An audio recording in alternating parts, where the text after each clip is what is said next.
What's going on, everybody? Welcome into the Bills Chat halftime show. The Bills trail the Houston Texans by a score of 20-16. This is annoying, and I don't really, we come into these halftime shows and we talk about everything that happened in the first half, and we can talk about, oh, what a great first drive by the Bills, and we can talk about the Josh Allen injury scare. But I'm sitting here thinking not necessarily about this Houston Texans game. I'm sitting here thinking, what's the point of all this? What's the point of a season where you're relying on a defense that gets run over by the Houston Texans? This isn't the CJ Stroud Houston Texans. This is the Houston Texans who got rid of their entire offensive line that was already abysmal and has a backup quarterback going. And the Bills gave up 20 points in the first half to them. They get a gift from the football gods, from Ray Davis running into his own man on kickoff return and being redirectioned into wide open spaces for a free 7 points. And you think this is where the Bills are going to just take control of this game and shut it down. And then Davis Mills and this terrible Houston Texans offensive line comes out and goes through the Bills defense like a hot knife through butter. And Sean McDermott, the Bills defensive-minded head coach, is standing there on the sidelines watching it all happen. I don't know what else to say.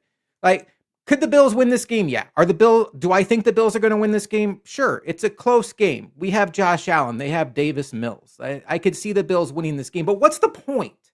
What is the point of all of this? The point of all of this is to win the Super Bowl. How can you possibly watch this defense, the way it plays football right now, against teams like the Texans, getting run over? Was it Sean Tucker last week? Sean Tucker getting run over by guys like that, and visualize them going on a 4-game winning streak in January. And then everybody wants to say, and I'll be the first one to say it, well, all you need is this guy on your team and you got a chance. Great.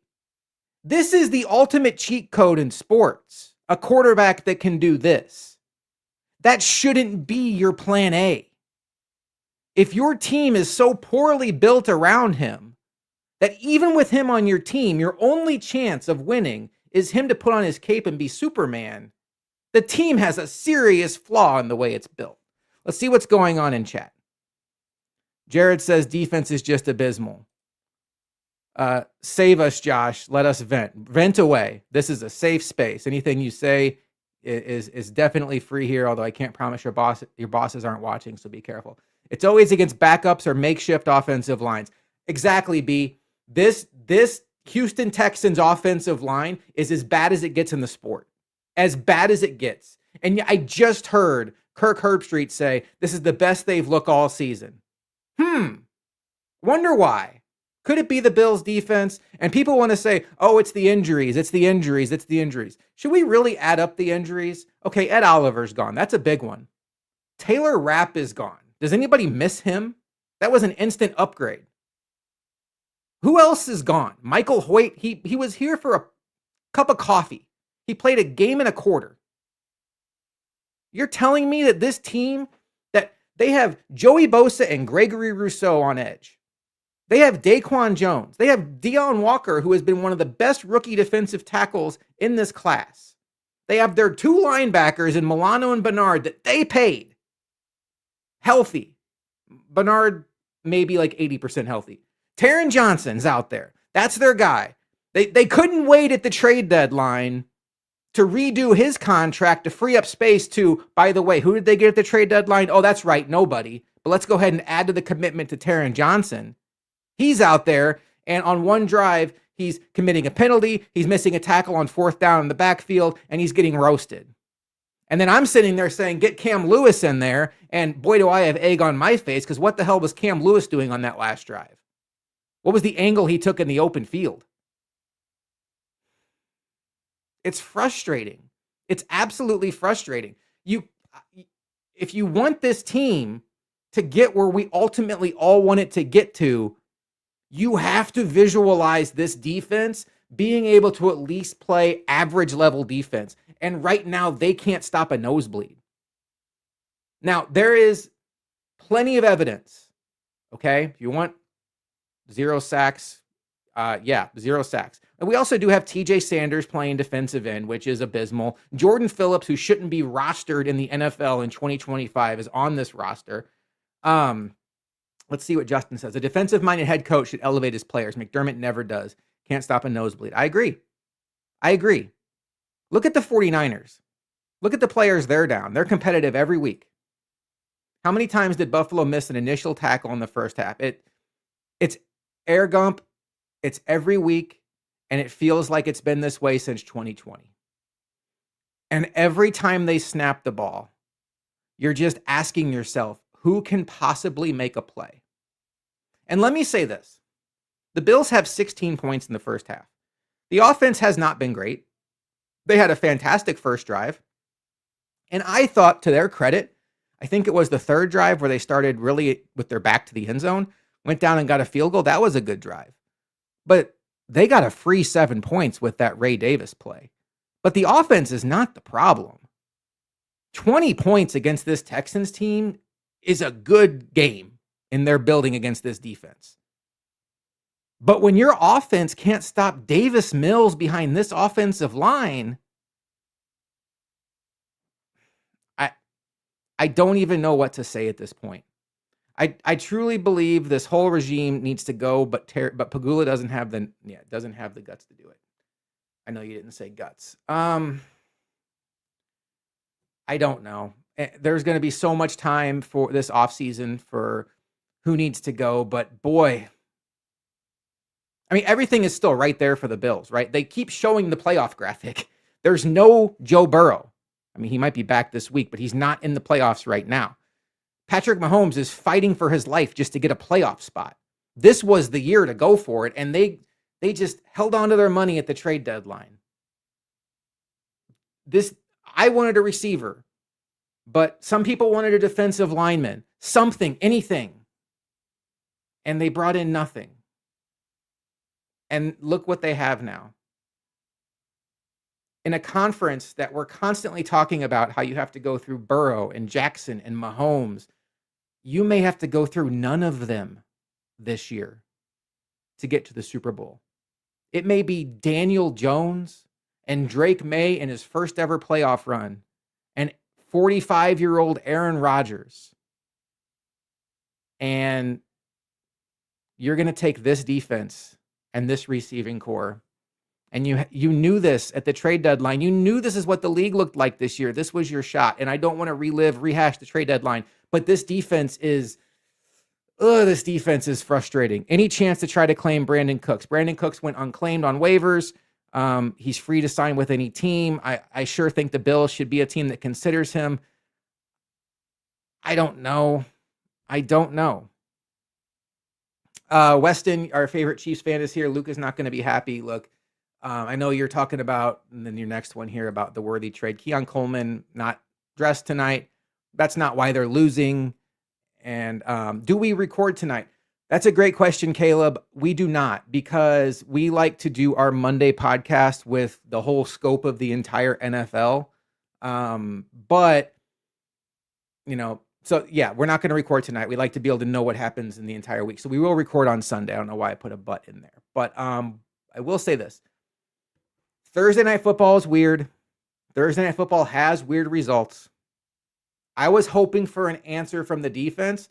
I expected an answer from the defense, and I expected the defense to play well and me to come on post-game with Luca Monday morning, and say, okay, it was the Texans. Like, it was a step in the right direction, but let's not get ahead of ourselves. I can't even do that. Like, barring the defense just going out and closing the door on the Texans for the rest of this game, this is an abysmal night for the defense already. Win, lose, or draw. Do you think the new owners, Vince Carter, McGrady, Altidore might have some pull in requesting major changes. Very, very little. Very, very little. I realize that this is, for a lot of people, and I'm not faulting you for this. This for a lot of people, this is your first exposure to like minority owners in the NFL, and nobody gets more publicity than Tom Brady, and he certainly is hands on with the Raiders, at least visibly. But these guys are just stakeholders. Like they don't really have a say in what happens with an ownership change. Like, could they call Terry Pagula and say, "Hey Terry, what are we doing?" Sure, but ultimately that's going to come from Terry Pagula.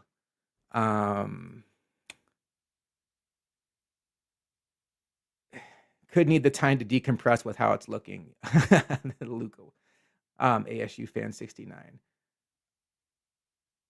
No, but about it. Could need the time to decompress after how it's looking. What did the Bills need to do in the second half? Let me give you an actual halftime show. Sorry for the frustration here. Well, I think James Cook's running well. It's 7 for 75. His long was 45, so you take that away. It's 6 for 30. That's still 5 yards a carry. And quite honestly, this Bills receiving group is not able to get open fast enough for as quick as the pressure is getting in. So they have to continue to do what they did on the first drive, which is live under center, hand the ball to James Cook, be in running formations, and pass off of play action. That's where their bread is buttered in this game. They cannot turn the ball over in pass-heavy looks. This is not the game for the Josh Allen air show. We all love the fact that card exists in the pocket of the Bills. This is not the game for that. This is not the team that should be able to go punch for punch with you in a shootout. And this is also not the defense you want to mess with. This is a James Cook game where Josh Allen should be a facilitator. And that is the path for the Bills to win this game. So I don't want to see the Bills come out and, second and shotgun and all this stuff. So Bills refuse to double dip at all costs. Yeah. When's the last time they actually successfully completed like a true double dip, like the touchdown double dip? The second half is starting. I'm going to go down and watch it. I'm in awe at this defense. What do they even practice? Josh needs to chill and take the easy stuff. Feed Cook. I agree, feed Cook. I don't know what this defense is doing. I don't know what the path is to improvement, and that's what has me in such a bad mood tonight. What is the path for this defense getting better? You can talk about maybe Joey Bosa getting his wrist fixed to where he doesn't have the club on. Cool. I hear that. That's going to be big because Bosa and Rousseau and then Epinesa, that's probably the best unit on your defense. The interior of this defense is in shambles besides Walker. Daquan Jones is a shell of himself. TJ Sanders is playing defensive end for Christ's sake because they still want to believe in 2025 that Jordan Phillips is some sort of an answer at defensive tackle. TJ Sanders needs to be developing at defensive end and then just give those edge reps to Solomon. Like, who cares at this point? And I'm watching the second half, and the Bills just brought a kickoff out of the end zone and fall down before the 20-yard line. If you take a knee in the end zone, Ray Davis, you get the ball at the 35. You just cost yourself 15 yards. I'm in a great mood. I'm in a great mood. And the Bills are probably still going to win this game. But that's not the point. The point is, what does it matter if this defense looks overmatched by the Texans with Davis Mills? Josh Allen should play linebacker too. You guys want to watch a drive together? Let's watch a drive together. We'll do it live. Come out. They don't listen to a word I say. I say come out, go under center, and, give run looks. They come out shotgun full wide receiver and hand it to James Cook for 1 yard. But they don't care what I think. I wouldn't care what I think if I were them, but whatever. Ismail's is here, one of our absolute favorites. Sure, she's enjoying this game just about as much as the rest of us are so far. The path for the defense is to force turnovers. I agree. They're in shotgun again. What happened to the under center offense? What happened to making them think that James Cook is going to get the ball on every snap? All right, there we go. Josh Allen dumps it down. I believe that's Knox, or is that Hawes? That's Hawes. Okay, for a nice little chunk gain there. So they do move the sticks, like it. I don't know, man. Luca is always the first one to tell me, don't get worked up about these Thursday night games. And I need to remember that. But if this was the first example of this defense getting run over, it wouldn't it wouldn't be such a big deal. It'd be oh, it's Thursday night football, anything can happen. But we just saw Sean Tucker do it last week, and we saw A-Chain do it the week before, and it's been Derrick Henry going for almost 200 yards against this team, and then him not doing anything against anybody else really the rest of the year. Josh Allen just runs for 1 yard again out of shotgun.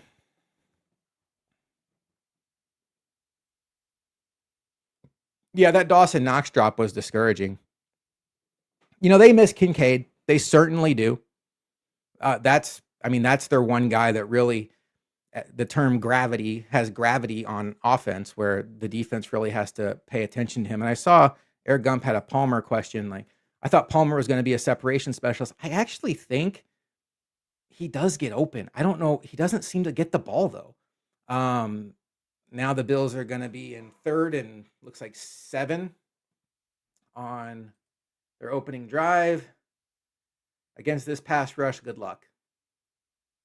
I will say, because of life circumstances, Luca and I did not do a show last night. Luca had tickets to the Sabres game, and then I had something pop up. I was going to do it solo, but one of my keys to the game would not have come through tonight, or at least so far, as I thought Josh Allen's legs were a huge key, but the Texans are doing a really good job of bottling him in.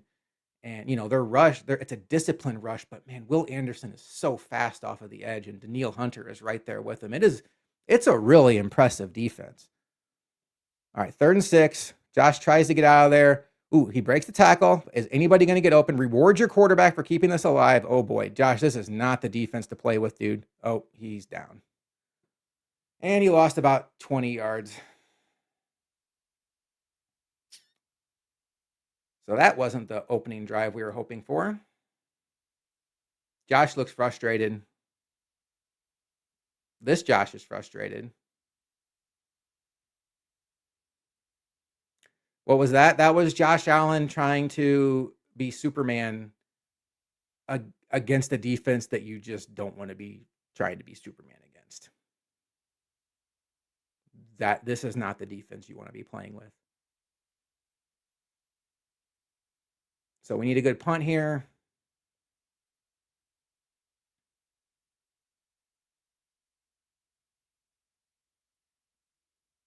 What I don't understand, it looked like Franklin was calling for it too. He clearly got shoved from behind. All right, well, can the defense respond? What's the answer on defense? For me, when you know that you've got, and I know it's a short week, they just played 4 days ago, so some of these guys are exhausted. You have to manage their reps, but why is it every other drive TJ Sanders is a defensive end at the same time that Jordan Phillips is a defensive tackle? Can we mix it up a little bit? I mean, I realize there's not a lot of studs out there, but we can't be having that combination out there. Josh Allen has never lost a Thursday night game. Well, the rubbers meet in the road tonight, Stokes, because Josh Allen has never lost a Thursday night game, but he's also 0 for 3 in starting games in Houston. So we shall see. And he's been sent to the tent twice, although one of them was tonight. By the way, the medical tent. What a scary circumstance for the Bills tonight. We've seen Josh Allen, Shakir, and Deion Dawkins all go to the tent. Dawkins and Allen evaluated for concussions. Luckily, they both came back in. And then Shakir was taken out with what looked like an arm injury. And I haven't even had not Shakir. Benford was taken out with an arm injury. And I haven't even had a chance to check Twitter to see what Benford's status is. But holy cow, if we're looking at Trey White the rest of the game, which we will be anyway because this team refuses to give Max Harrison just clear-cut first-team reps. Let's check Benford here. Someone in chat probably already knows the answer, but Christian Benford left shoulder. This is from Banged Up Bills. Looks like Benford was motioning to the left side coming in. Nobody has set injury update. Bills PR says Christian Benford's shoulder was evaluated for an injury and he's been cleared to return. Sweet. There it is.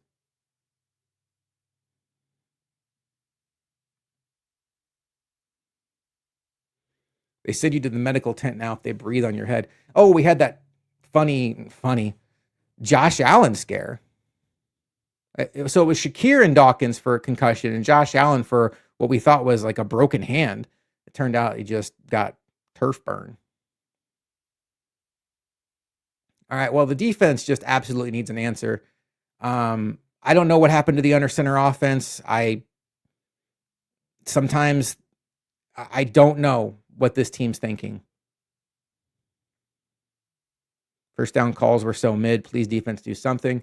All right, so we got Trey White and Benford out at corner to start this drive. We have Bosa and Rousseau at edge.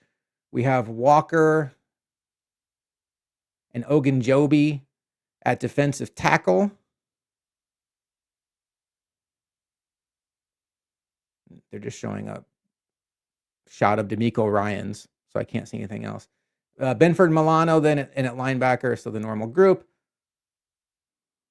Screen, the Bills defense acts like it hasn't seen a screen pass before in its life, and it goes for 15 yards because it's a screen pass against the Bills, and NFL rules state that those always have to work.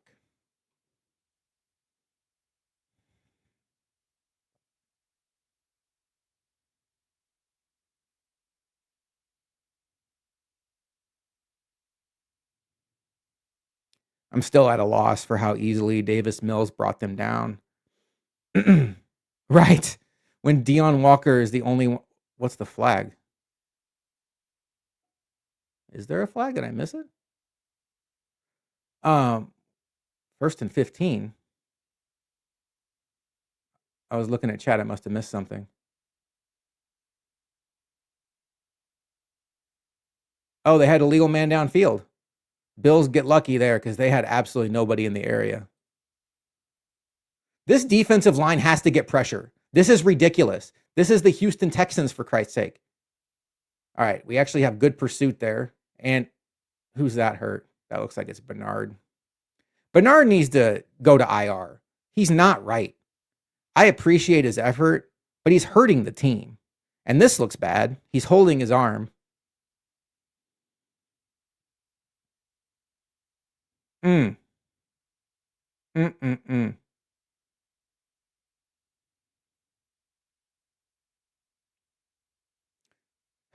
See if we can see what happened to Bernard here. Oh, friendly fire from Milano's helmet, it looked like. Ouch. Yeah, I agree, Costa. That's a bicep.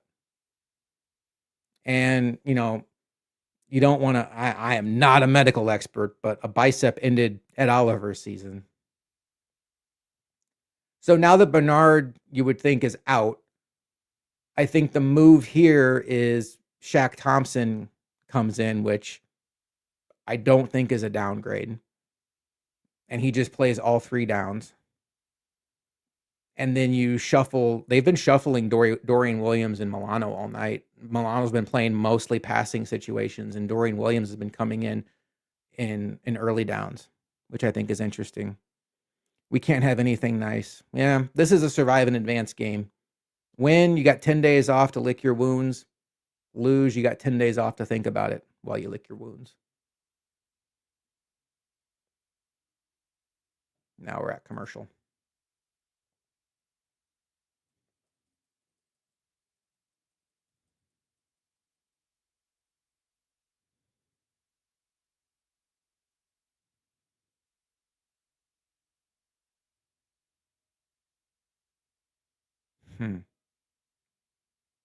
Tweet from John Scott from, what is he from? WGRZ. Davis Mills was 1 for 8 for 10 yards in the first quarter. He's 10 for 13 for 112 yards and 2 touchdowns since. Yikes.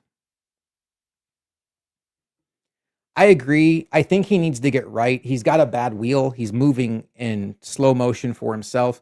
This bicep injury, depending on the severity, could end up ending his season, which, what are you going to do at this point? This defense, I don't want injuries to be the story of this defense that we all remember. It's like, oh, they couldn't keep guys healthy. No, they signed Matt Milano. They signed Joey Bosa. They gave Matt Milano an extension. They gave Terrell Bernard an extension. They gave Greg Rousseau an extension. They gave Taron Johnson an extension. They gave Benford an extension. They drafted Hairston in the first round. They drafted Cole Bishop in the second round. These are their guys.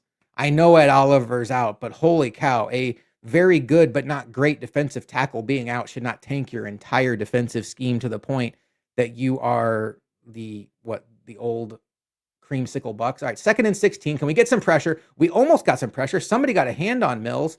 Do not get a flag here. There's a flag. Please tell me that's holding and not in the defensive secondary. They're showing an offensive lineman holding. Bring it back. All right, so now you're the Texans. You're 2nd and 26. Looks like he was holding Joey Bosa. Trent Brown. I mean, sure. We'll take it. Yeah, I mean, I guess by the book that's holding, but whatever. We'll take it. 2nd and 26. This feels like a situation where the Texans might throw a screen or a draw just to try to set up a 3rd and makeable. And against this Bills team, why wouldn't you? Because those things go for 10 yards. Here comes a draw right to Marks. And just like that, he gets 8 yards. So not that 8 yards does a whole lot of damage there, but, get you to 3rd and 18. Now you have, I guess, a prayer. I wouldn't expect them to be overly aggressive with the way their defense is playing. 3rd and 16 and Davis Mills, but you're playing a defense that can't cover anybody or rush the passer. So, drop back and throw it up to Nico Collins and see what happens.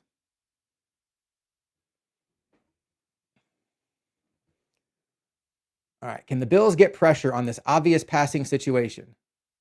Oh, they tried to run a screen. That should be, what's the flag here? Is that intentional grounding because it didn't get back to the line of scrimmage? It's got to be. Or maybe the offensive lineman was downfield. We're venturing on the refs being too part of the show tonight.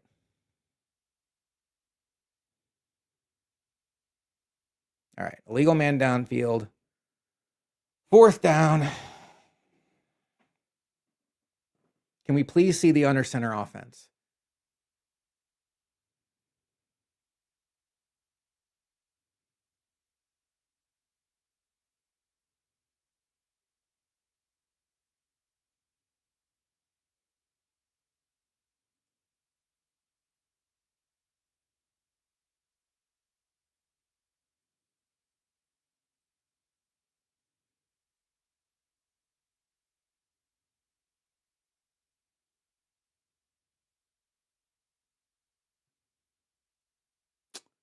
Shakir's running backwards, and there's a flag on the punt return, which I'm sure is on the Bills because you can't have a returned kick by the Bills without getting a flag.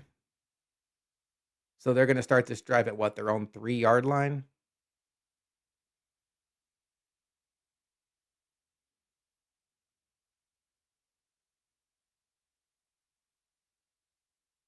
I'll get to you in 1 second, Onion. I want to see what this call is.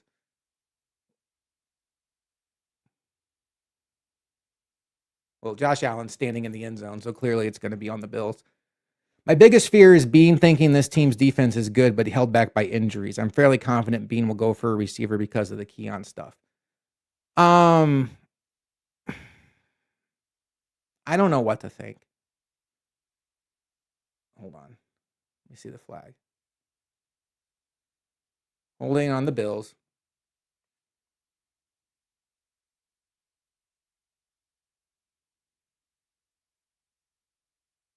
So the Bills are going to start on their own 3-yard line. I mean, they got a score last time they did that, so I guess they got that going for them.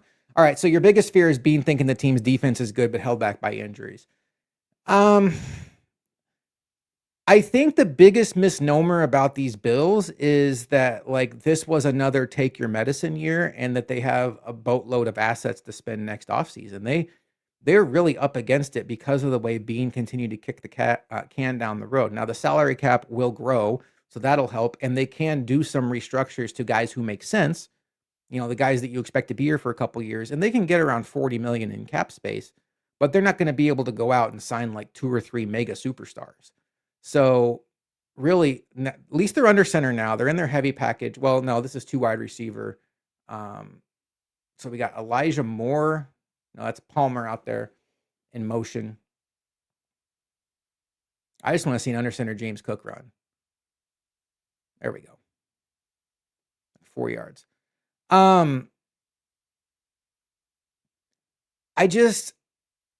They spent so many assets this offseason on defense. Bernard extension, Benford extension, Russo extension, first round pick, second round pick, third round pick, fourth round pick. It was defense, defense, defense, defense. 3 picks in a row, defensive line. And that was second round pick last year, defense. Third round pick last year, defense.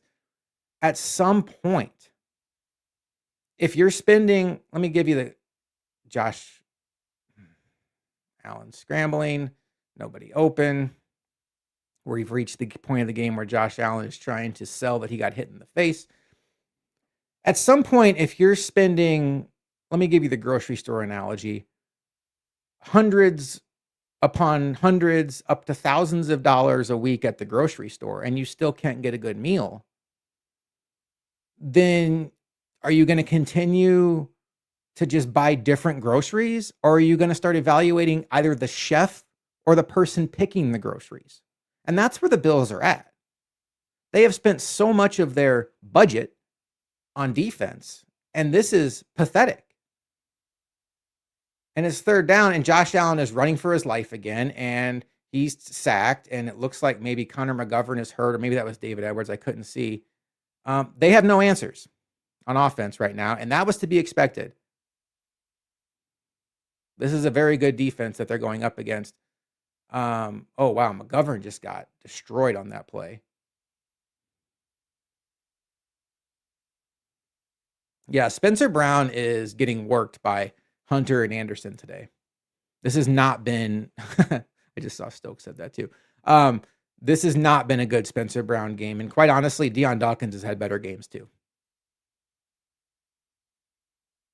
You looked at one of the key matchups in this game of Bills having 2 of the premier tackles in the sport against 2 of the premier edge rushers, and you're like, well, that's going to help decide the game. Well, so far, advantage Texans. Texans defense is freaking insane. I agree. Reminds me kind of those Broncos defenses that Manning played for when they had Ware and Von Miller off the edge, but then they still had, who was their corners? They had Talib and Chris Harris. I mean, just could cover, could rush. I mean, the Texans have gone all in on defense. They've sacrificed their entire offensive line to do so, but at least by going all in on defense, they've hit on their picks. They hit on Stingley. They hit on Anderson. To the Bills' credit, they haven't picked in the top 5. Rousseau was 30th pick. Harrison was what? 28th pick, 29th pick. Bishop was a second-round pick. Epinesa was a second-round pick. Walker was a fourth-round pick. TJ Sanders was a second-round pick. They had to aggressively trade up to get. Landon Jackson was the no-brainer third-round pick they had to have. How was that looking before he got injured? Michael Hoyt was looking like a really strong signing. I don't know that. I like what I saw from Michael Hoyt in the Chiefs game. He's not Lawrence Taylor. I don't think Michael Hoyt being here fixes everything that's wrong with this defense. They just don't have the players to run McDermott's scheme. And McDermott's scheme has always been keep it simple, want my guys to know what they're doing, play fast because you know what you're doing, but you got to be a little more creative when you don't have the guys. And, what is that going to look like in January when you're not out there against Davis Mills and the worst offensive line in the sport, when you're out there trying to stop Jonathan Taylor behind the Colts offensive line with a quarterback in Daniel Jones that's actually efficient this year? Or God forbid you see the Ravens again. well, I don't know. Bills are down by 4. They're not down by 40.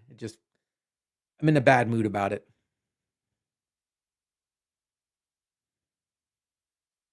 Now the referee's hurt.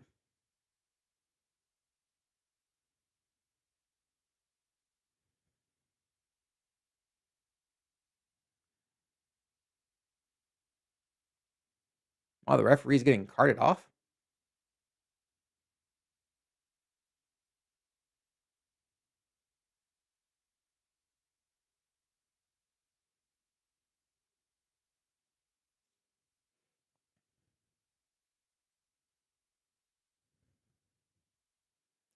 I know I'm supposed to be a Bills hater, but I would rather Allen wins one than freaking Daniel Jones of all people. Disgusting.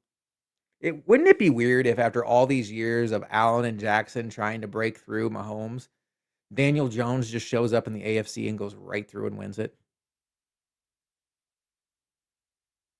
That'd be fun.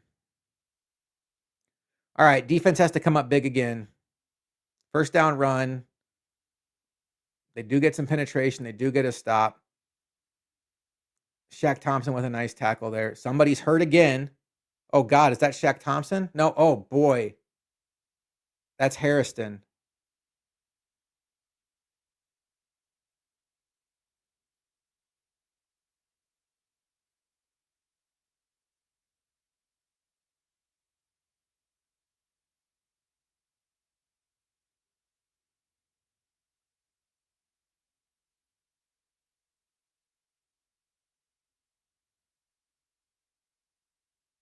Looked like his head bent kind of weird when he made the tackle. Hopefully, it's nothing too serious.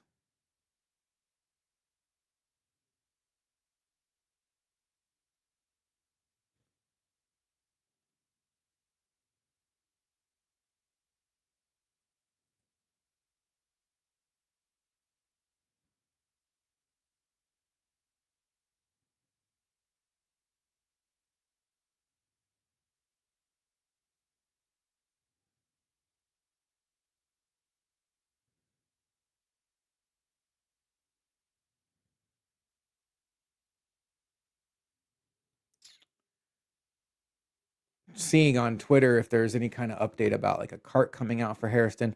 My initial thought was maybe just like a stinger.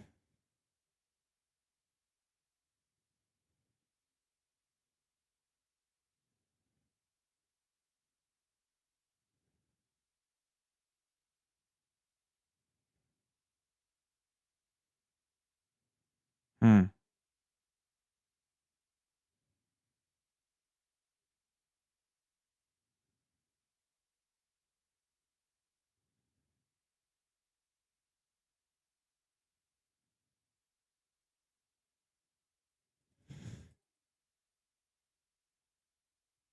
So far nobody's said that he's gotten up.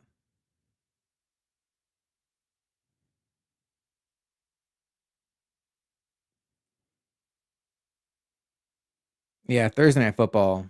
Gotta go. Am I watching the end of the Bills roster? You're watching the back end of the Bills roster. Although everybody that's left so far has come back, except for Bernard, and now we'll see with Harrison. Dawkins came back, Shakir came back, Allen came back, Benford came back. The Bills defense has the ability to make Shadir Sanders look like the next Patrick Mahomes. That would make Josina Anderson happy. Boy, she lost her marbles. This unit is bad. They're basically last year's Bengals without Chase and Higgins on offense. Yeah. All right, Harrison's moving around, but it was like a neck injury. He's flexing his arm. He's going to the tent. That's probably, I would imagine that's going to be it for him tonight. In other news, how about those Toronto Raptors, folks? What happened with the Raptors tonight, McChronicle?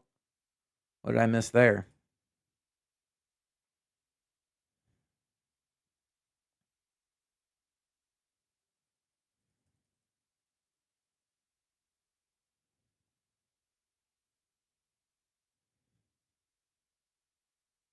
Twitter's saying Spencer Brown's in the tent?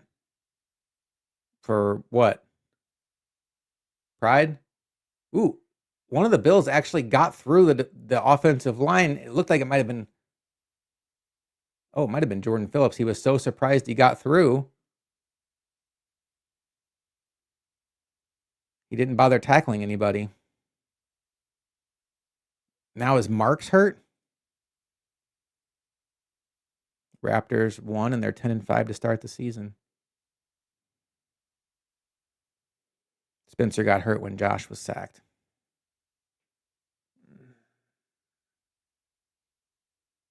Good.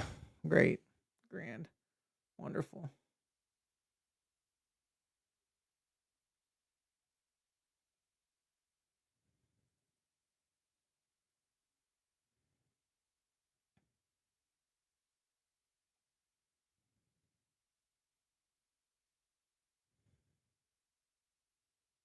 The Bills are going to need a bigger tent.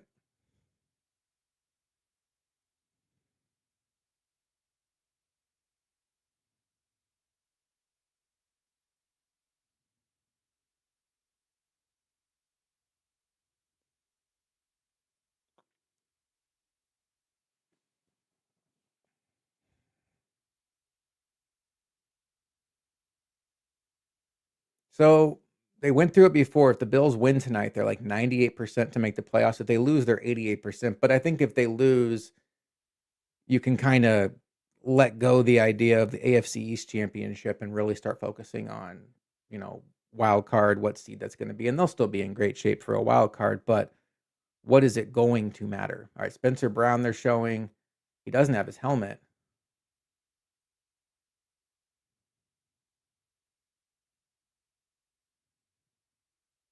Terrell Bernard's got his arm wrapped. Doesn't look like he's somebody that's ready. Oh, it's 3rd and 2. Let's see if the defense can actually get a stop. Holy cow, folks. The defense got a stop on 3rd and 2. Now, let's just be honest here. If we were all D'Amico Ryans, we would go for it because it's 2 yards against this defense. We'll see what he does. Last week, Todd Bowles couldn't wait to punt the ball to the Bills for whatever reason, even though, was it Spencer Jones? I always forget his name, was having the game of his life.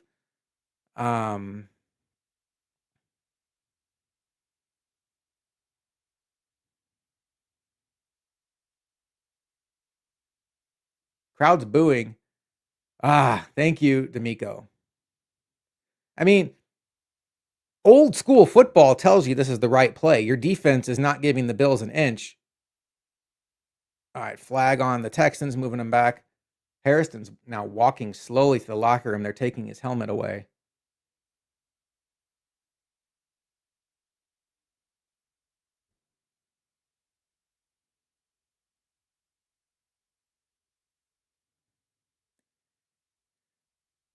So the Bills are actually in good shape at tackle as far as depth goes. Ryan Vandemark is a very good backup tackle. He started the Chiefs game last year and played well.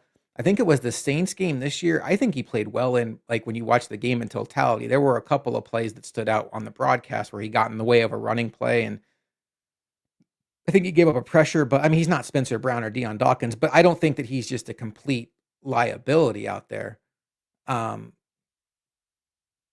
don't mind Shakir catching that punt there because the way the ball's bouncing tonight, they probably would have downed it on like the 2-yard line. So at least now the Bills can have a real drive. Amazon now is apparently just not going to commercial because they want this game to end as fast as possible. Oh, the Texans were trying to get the Bills to jump. That's what happened. See what the Bills have here. The offense hasn't really done anything since Josh's interception. Since Josh's interception, we have 2 punts and a Ray Davis kickoff return for a touchdown. They're back under center. They're in heavy personnel. That doesn't have the same ring to it when there's no Kincaid as a pass catching threat, but James Cook comes out and gets 5 yards. I would give them a heavy dose of James Cook right now. I just would settle things down. I don't know that this is the defense you want Josh Allen's playmaker instinct kicking in against, and I don't think this is the offense you need them to. I think, the YOLO Josh, as Stokes likes to call it, is a risk-reward proposition. And in this matchup, I don't think the risk is worth the reward. And they're empty. So, well, now Cook's at least coming back in.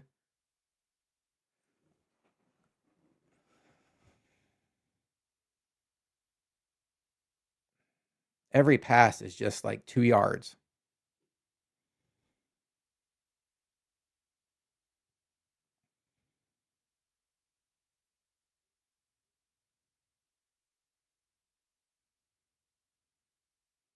I really am surprised we have not seen Josh Allen design runs tonight. That felt to me like a area you could really get the Texans with. Maybe I'm wrong, but I'm just a bit surprised. Play clock's running down. Josh Allen looks disorganized, trying to frantically snap the ball. It's probably not going to go well now because he's trying to. Nobody's getting open. Oh, no.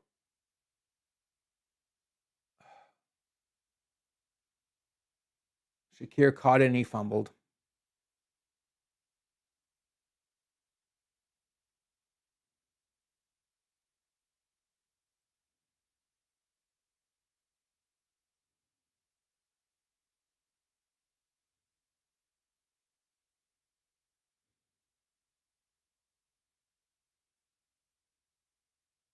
Yep, that's a catch and a fumble. What are you gonna do? They're beating themselves tonight. I said this to Luca on the one of our shows recently. The Bills are a team that one week looks like they know what they're doing. Then the next week they make enough mistakes to get blown out by Miami. Then when the next week they go toe to toe with the Chiefs and look like the considerably better team. And then the next week they go against the Bucks and it's like, oh, we can win a shootout, but we can't stop anybody. It's a roller coaster. And what is that? That's what a wild card team is, folks. That's what wild card teams do.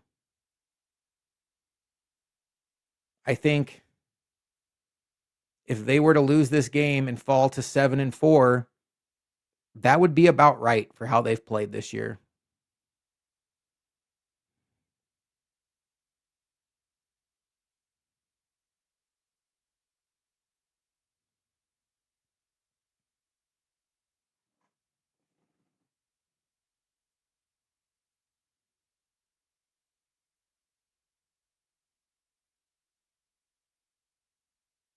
I mean, it's asking a lot for this defense to make 3 stops in a row to start this quarter. Jordan Poyer in the backfield. I mean, he's playing out of his mind tonight. The one bad play he had, I suppose, was in the goal line, but you can't blame him when everybody in the world thought they were going to be running.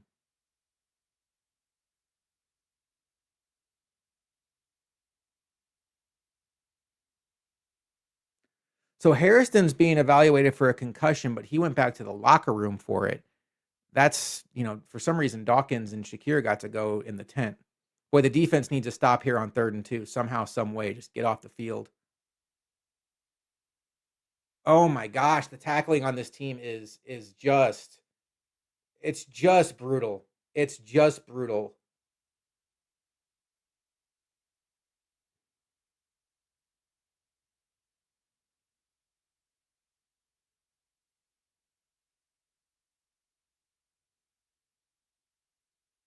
That's Matt Milano in the backfield and AJ Epinesa getting run over.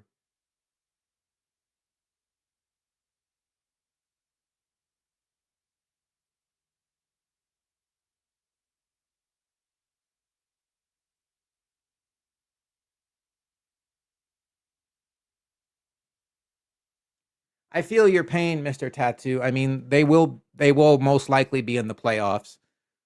They're still in this game. I know it doesn't feel like it right now. And, they have if Josh Allen gets ridiculously hot, they could go on a 4-game run.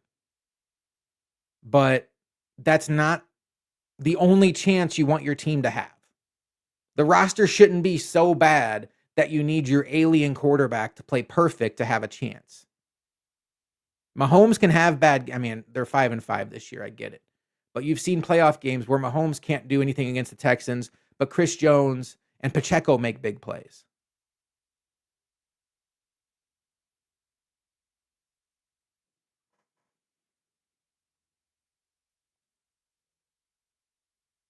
Yeah, the Bills, Stokes, they play football like they don't realize the word option and read option means the quarterback can run.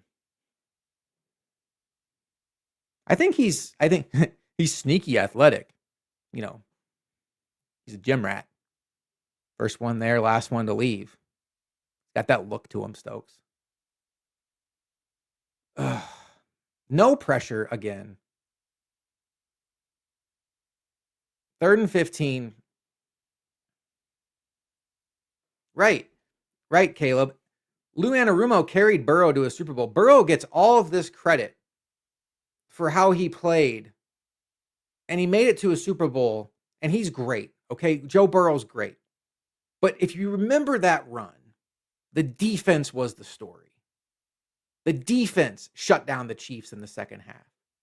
The defense made the play at the end of the Raiders game. I mean, Burrow was good against the Titans, but he also got sacked a million times in that game. If they give up a 3rd and 15 touchdown, I am going to break my computer. Okay. I don't have to break my computer because I was not going to actually do that. All right. Off the field. Down by a touchdown. Can anybody do something?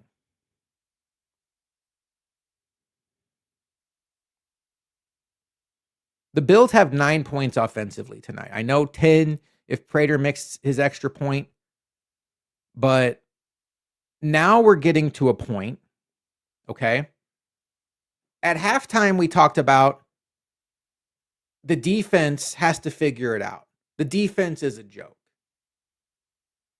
So far, we've had the defense force 2 punts and the offense turn it over in their own end and the defense hold them to a field goal. So in the 3rd quarter, the defense has done their job. It's time now for the offense to do something. Figure it out. You're down by 7. You're not down by 30.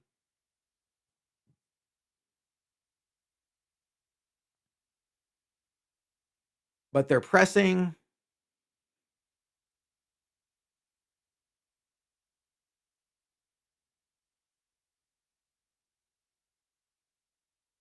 The other thing that's interesting, this Bills team is turning the ball over a lot. Remember when they went on that streak where they didn't lose the turnover battle for like, what was it, like 15 games? If you go back to Miami, they turned the ball over a ton. They turned the ball over, was it 3 times against the Bucs? You have Allen's 2 interceptions. You have the fumble by Hardman. And then tonight you have the Allen interception and now the fumble by Shakir, and we're still in the 3rd quarter. They're turning the ball over a ton. And, you know, when your defense isn't great, does that need to be said? And your offense is still kind of figuring things out. Like, you can't lose the game on the margins like that. Texans haven't turned the ball over yet, have they? No. All right, keep it in the end zone. We get it at the 35. Learn the rules. Feels like another wasted Josh year. Even if we win this, my confidence does not strengthen. I agree. There is nothing, Onion, that can happen tonight that's going to improve anybody's confidence as a Bills fan. But you can still win the game. You can still improve yourself in the standings. And then from there, you can hope to figure it out next week. So there's still something very valuable to play for. Attention to detail, small things is long gone right now. All right, Bills come out, 35-yard line. Josh Allen is under duress again and just crushed in the backfield. To the 4th quarter we go. Trey Williams, the way you can tell the Bills aren't a Super Bowl roster is we need a number 1 at about 5 different positions. That's not wrong. They certainly need a number 1 wide receiver. They certainly need a number one linebacker. And I think as much as I like, no, Ed Oliver will be back next year. I think those are probably the two, right? Like, I think you feel good going forward about Benford and Harrison as being your cornerbacks of the future. I think you feel good about Bishop, being like your number one safety. You still got to figure out the number two safety. Maybe that's Hancock. I'd like to see him get more run as the season goes on. You need the number one linebacker. I expect them to go big game hunting there, probably in the draft for linebacker. Oliver and Walker at defensive tackle with what you get from Sanders, and then Dwayne Carter coming back next year. Good. You you might need a number one edge. And I know that sucks because you just paid Greg Rousseau a boatload of money, and Bosa's looked good until he hurt his wrist, but he's probably going to leave this offseason, and you can't just bank on Hoyt coming back. I mean, he blew out his leg, his Achilles. So you're probably, so there's three. Offensive line is in good shape. Although, what happens with McGovern? You could need a center. Maybe Van Pran Granger's there. You'll get Kincaid back, but the story of his career is you get him for either about 10 games or, but to me, it's offense. Like the easiest thing to do right now is you plop a number one receiver on this offense, everybody else slides down, and this unit is ready to go. Start the season. Let's get it going. And then defense, you just figure it out. Like you hope guys develop like TJ Sanders, Walker, Carter, Bishop continues to develop, Hancock. Maybe Dorian Williams is ready to be more of a full-time starter. It shouldn't be that hard to find a linebacker who can tackle. It just shouldn't. I mean, Tyrell Dodson is playing productive snaps for the Dolphins this season. It's not that hard to find a linebacker, and the Bills have gone out and paid two linebackers heavy money to not be very good right now. The simple things like run fits, gap assignments, ball security, receivers in zone sitting routes, just not grasping the concept. I agree. They're not on the same page. This is a tough ask for the offense, but I expected them to put up a better fight tonight than they have. They look like a defeated team out there, and they're down by 7 points against Davis Mills. Let's see. Who's going to tell Joe Brady the Texans' only weakness is quarterback runs? I don't know. I was looking at the props before this game started, and I was like, man, you could win a lot of money tonight betting on Josh Allen hitting 100 yards rushing. I mean, it's one of those bets where you put down $10 and you're going to win like 300. But I thought, man, Josh Allen's going to be running a lot tonight. 100's a lot to ask for, but he's got 0 so far. Oh, I guess he has that quarterback sneak, so he's got like 2. Oh, 2nd and 18. They get a nice little 3-yard pass to Cook. That'll make things easier.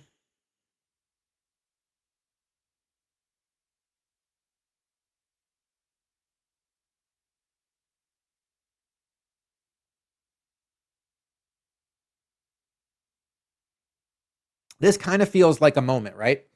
This feels like Josh Allen's either going to find a way on 3rd and 13 to pull something out of his butt and keep the chains moving and keep this game alive, or the Bills are just going to turtle and fall out of this game. This kind of feels like the spot. Well, Josh Allen's running for it. Looks like he's going to get it. Just go down, please. Oh, he may have started his slide before the first down marker.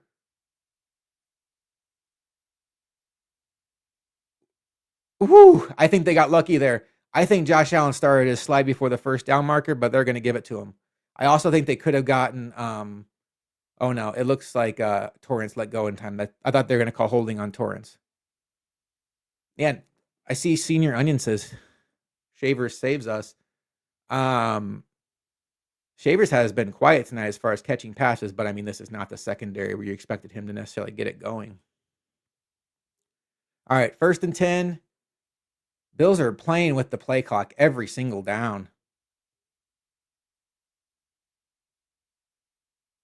And it's just, you're taking 40 seconds to throw a 2-yard pass to Reggie Gilliam in the flat.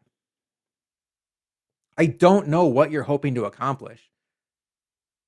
It's, Luca and I always kind of compare it to Madden. It's like you're playing Madden and you kind of know what the buttons do, but you're playing against somebody that knows how to blitz and get through every time. So you're just hoping to complete a pass. Doesn't matter how far it gets, you're tired of giving up sacks. So 2nd and 8, fully expect a run here to make it 3rd and makeable.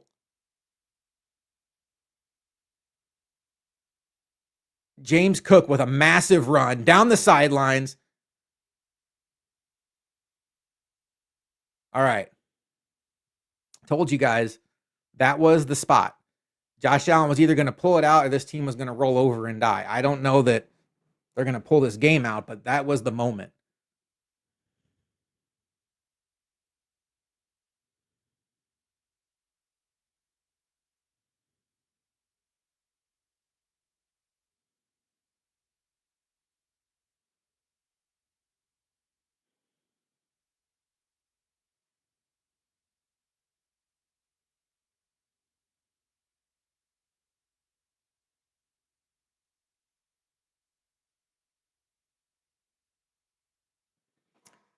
All right.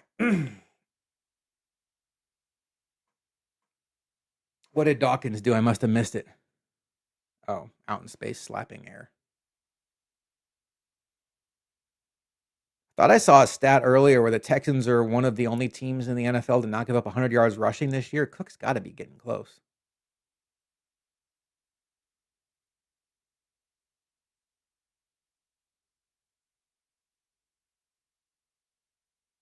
Second and 7. That's a really good run by Cook. That thing was bottled up, and he got skinny through the hole. The Bills are certainly in 4-down territory here, unless they take a sack on 3rd down.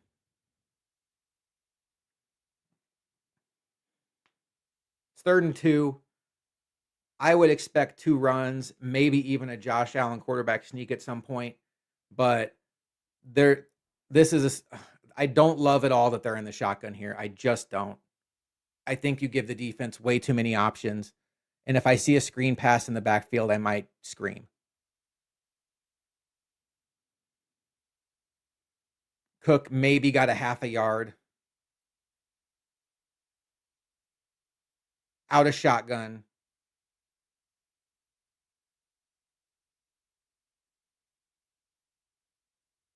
Well, see, now you're in a spot because Cook is on the sideline on 4th and 1. So now you almost have to do a Josh Allen quarterback sneak.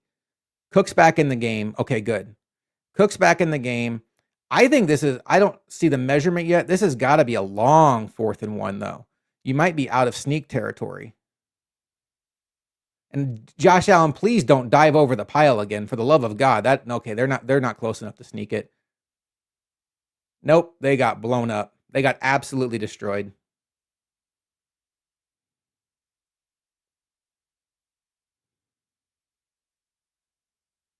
I don't mind that they went for it.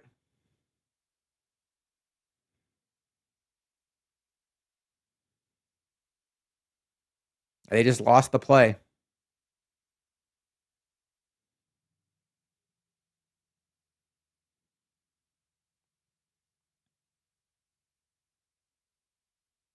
Going for it was the right move. I don't know. I mean, everybody wants to second guess a play call when it doesn't work. What do you like better in that spot? It was too long to quarterback sneak it. To me, it was all set up on 3rd down when you're in shotgun and hand it off. It's just not the spot to hand it off in shotgun. I think 3rd down, you go under center, and then maybe you even take a shot in a play action pass because they're going to be playing the run. But when you made it 4th and a long one, took the quarterback sneak off the menu, and then you come out heavy and hand it off to Cook up the middle, I mean, that's what the defense is going to cover. They're just fine with Stingley erasing whatever receiver was out there. I'm assuming it was probably Shavers or Palmer, but that guy wasn't going to draw 2 players. No Kincaid. They're just fine with whatever linebackers out there covering them. They had all eyes on Cook. So maybe you want to say, like, why not have Josh Allen keep it? But this is, now you're playing the result. I don't mind going for it. It just didn't work.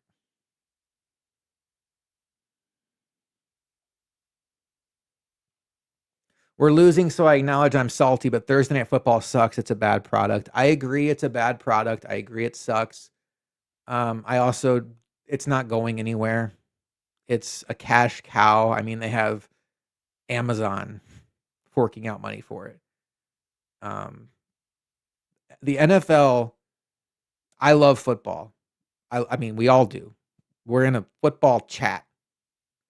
The NFL is always going to put growing the sport monetarily ahead of player safety, no matter what they say. And that's evident with what you see happening in the international games.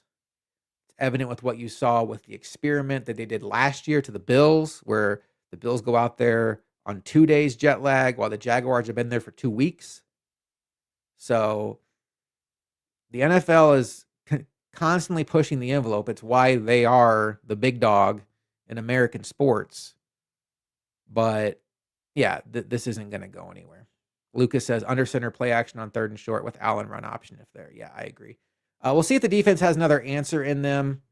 The defense, for what it's worth, has come up big this half. This does seem like a good time for the defense to have a backbreaking drive, but nice stop there by Cole Bishop in the backfield. McDermott is really hugging up his defenders in the box at this point. He is going to force Davis Mills to beat him. And, I don't like the idea of Nico Collins being one-on-one on Tre'Davious White or Christian Benford, but the Bills have to, at this point, choose their poison. And I think the smart move is make Davis Mills complete a pass over easy runs. So 2nd and 9. You got Benford lined up on Nico. Mills back to pass. Still 0 pressure and a drop pass over the middle. You do see Shaq Thompson is in there now for Bernard. Allen was furious, slamming his helmet and yelled, "What are we doing?" He's frustrated, but he is the heartbeat of this team. When he's frustrated, the team looks like they're frustrated. When he believes, they believe. That is a gift and a curse on this team. When he's rolling, this team cannot be stopped because everybody believes he's going to lead them to victory. But when he gets frustrated, the entire team plays like they're frustrated. 3rd and 9. Can the defense get pressure? Can they get pressure on? They do get pressure. If Davis Mills figures a way out of this, okay.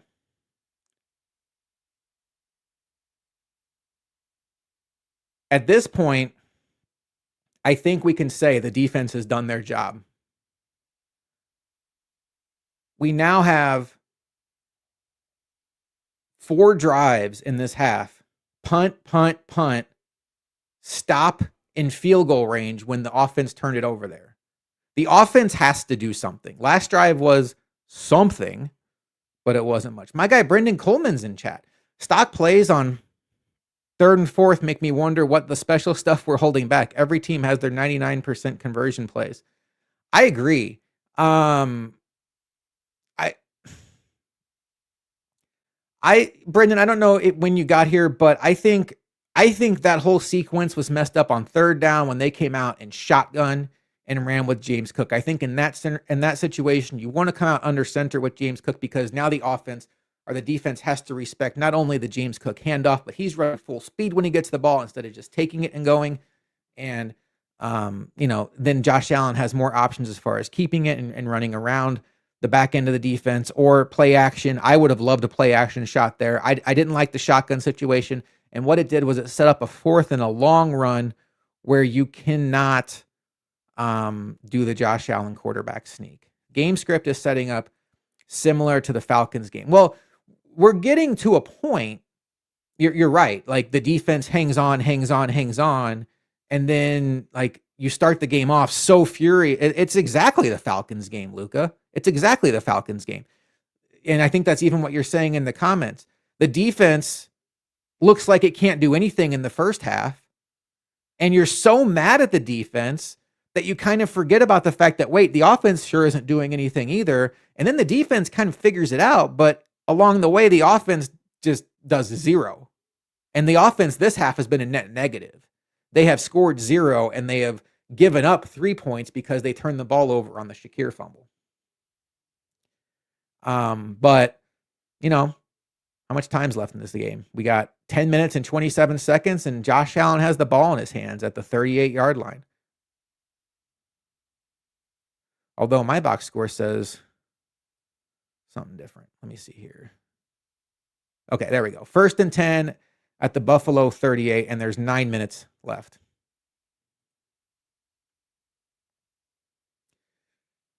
So it's not time to panic yet, but I mean, this isn't a game you'd want to panic over anyway, but if you lose this game, you can kiss the division goodbye. But I think when you look at the quality of opponent the Bills are playing, you want to get this game tied as soon as possible. I mean, duh. But if the Bills were to go down and score, say, with like 7 minutes left on the clock, that puts a lot of pressure on Davis Mills and this Texans offense to do something. So, yes, it'd be great for the Bills to tie it up whenever, but getting it tied quickly and then, putting that doubt in their mind and then maybe getting the ball back and winning on a walk-off Prater field goal, that'd be nice, but it's just hard to imagine. Like, I don't know, what's the move against this defense? You have nobody that can get deep. We know that. I mean, Elijah Moore in theory can, but they never use him for that. They come out in shotgun, and they get their cool little 5-yard pass to start the drive, as this team is marching right down toward a third and makeable again. 3rd and makeable. Oh, I'd love to see a package with Ty and Cook, run pass options out of the backfield with the wide receiver being one-dimensional. Yeah, we never see it. We never see Ty and Cook on at the same time. I don't get it. Something this team certainly can do. Allen, oh my God, that sack's on Allen. He's got to get rid of the ball in that situation. He has to take his check down. He's not taking his check downs. The running back was wide open. Just drop it down to him. It's 1st down. The chains are moving. The play was right there to be made. Just drop it down to Ray Davis.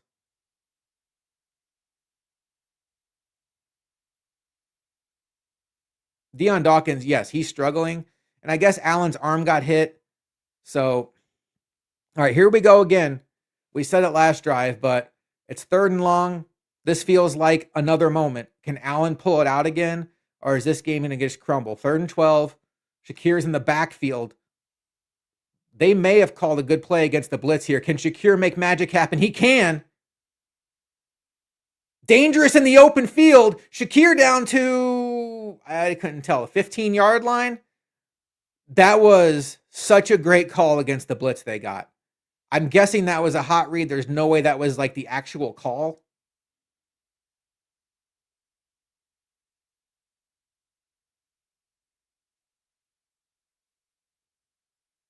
I can't even tell what yard line they're on. It looks like they're about at the 20.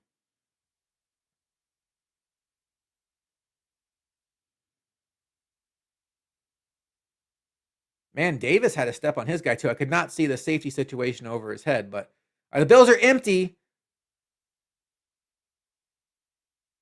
And they get sacked. Here's an idea. Call me crazy. Stop going empty against the Texans. You can't block them. Tim Settle is just dominating the game. I mean, he just blew right by David Edwards.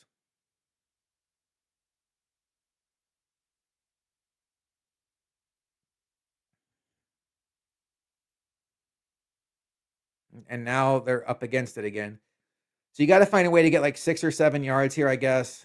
Where are we at here? 2nd and 16, 2nd and 15. That'll do. That's a good one. Shakir. So that gets you probably 5 yards, gets you to right back to kind of where you started. 3rd and 10.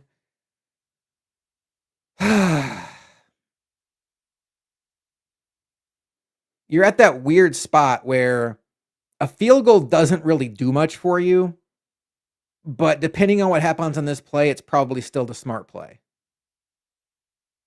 Because a field goal does protect you against the Texans going down and ending the game with a field goal. But hopefully the Bills can get a 1st down here. They are sending the house on this drive. The Bills are kind of like pseudo empty. They're draining the play clock down again. Nobody's open. Allen's taking a sack and then he gets rid of it, and throws it into his lineman. I'm guessing they're going to kick the field goal here. Yeah. I think the field goal is the right move. I realize it doesn't do a lot for you on the scoreboard right now, but the 4th and 10 against this defense with what you've seen on the last 2 plays, I think feels like such a remote possibility, and there's still enough time left. Like, let's go ahead and get the field goal, and then you've protected yourself against really the Texans putting the game away with a field goal of their own.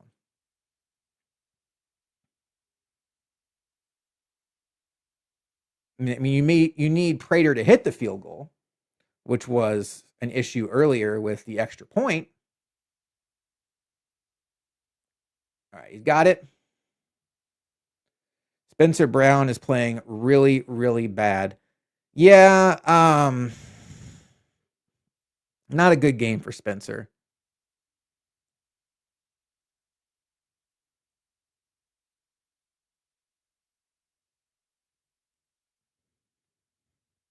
So now if you're doing the math, which we'll get this call on, we'll hear it on WGR tomorrow. If the Bills were to lose this game, that if they had just taken the field goal on their last drive, they'd only be down by 1. And then if Prater makes his extra point, it's tied. It's true, but he's hurt. I think he's hurt too. He was messed up earlier in the game. He's not having a good game.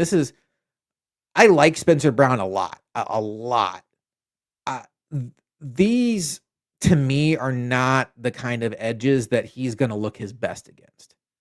He's a freakish athlete, but they are so quick that I think that kind of negates some of his size, but it's not just their speed. They are strong as hell too. It's an impressive combination they have. Meanwhile, the Bills are going against guys you've never heard of on the offensive line, and Rousseau and Bosa can't get anything going. So it'd be nice if maybe they change that on this next drive. Is Twitter going nuts about the field goal? Feel like it is.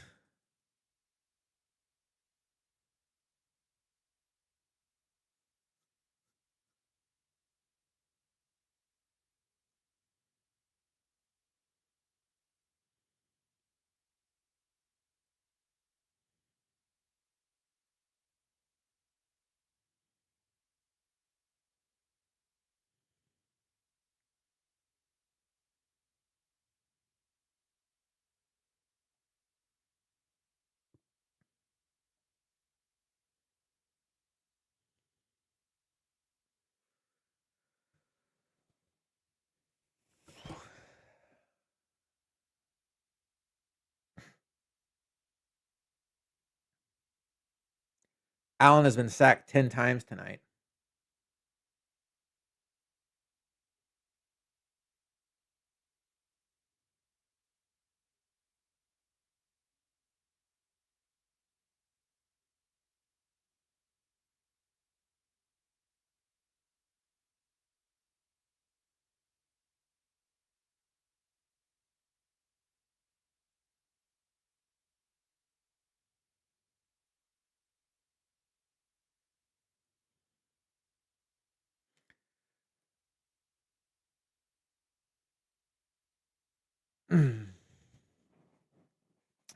Costa comes in. Are we still alive?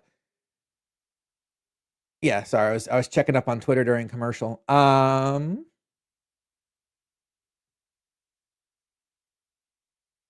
right, so the drive start at the 20-yard line. I don't know why the Texans would come out and throw the ball unless they're going to do play action, but the Bills have got to find pressure against this offensive line and against Davis Mills.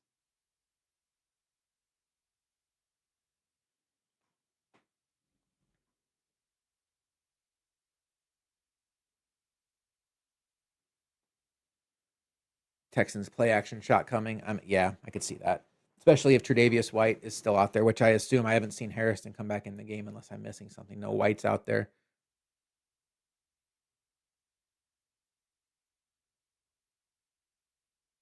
Play action. Hmm.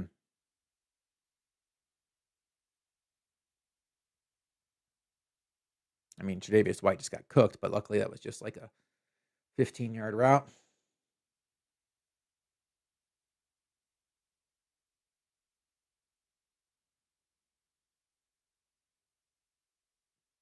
That's, that replay right there that's a great toe drag by Higgins. The issue with Trey White, his lack of speed has him playing so back. He's so afraid of getting beat over top. He's so susceptible to those comeback routes. Nice stop there by, who was that? I couldn't tell. Was that Ogunjobi again?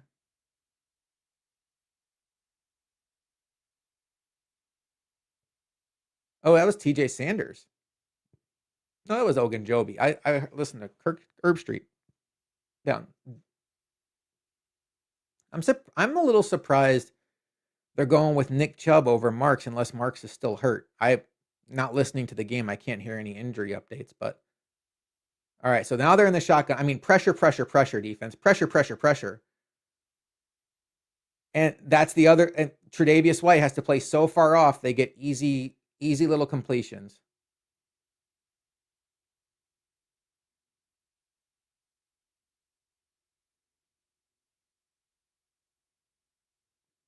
I think if you're McDermott, and I know you have Tre'Davious White out there, I get it. I think if you're McDermott, you got to send something here on 3rd and 6. You have to force Davis Mills to react fast and make a completion. You can't just sit back. You've seen your pressure not get home. You don't have great coverage. Here comes a blitz. You force them to make it. You make the tackle, and you get off the field. Perfect. Dorian Williams came through. Taron Johnson makes the tackle, and the Bills get the ball back. 4th and 2.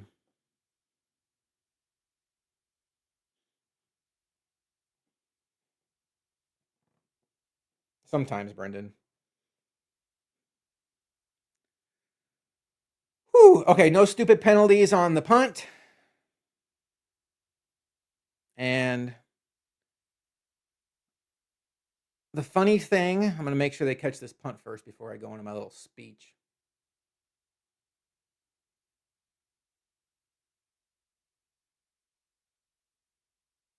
Ugh.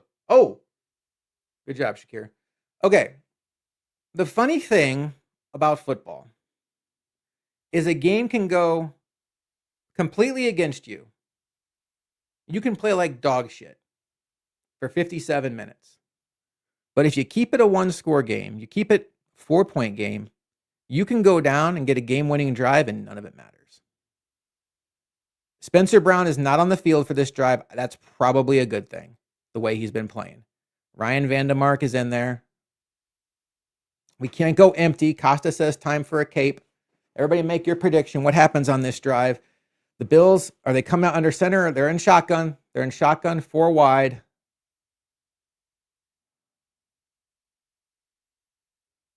Pass down to Cook. There we go. You like to see a drive like this start with a completion, get going. I would expect Cook to get the ball here on 2nd down. The Bills have all 3 of their timeouts. There's no reason to hurry. This is your last drive.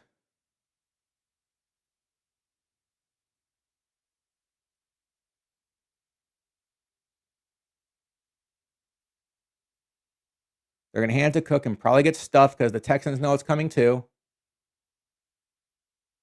All right. 3rd and 2 after the 2-minute warning.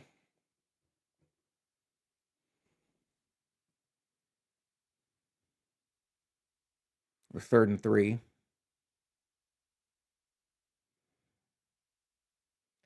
You're in a similar situation you were in on the last drive where it's 3rd and 3 and they went shotgun run and then it was too long of a 4th and 1 to do the Josh Allen quarterback sneak.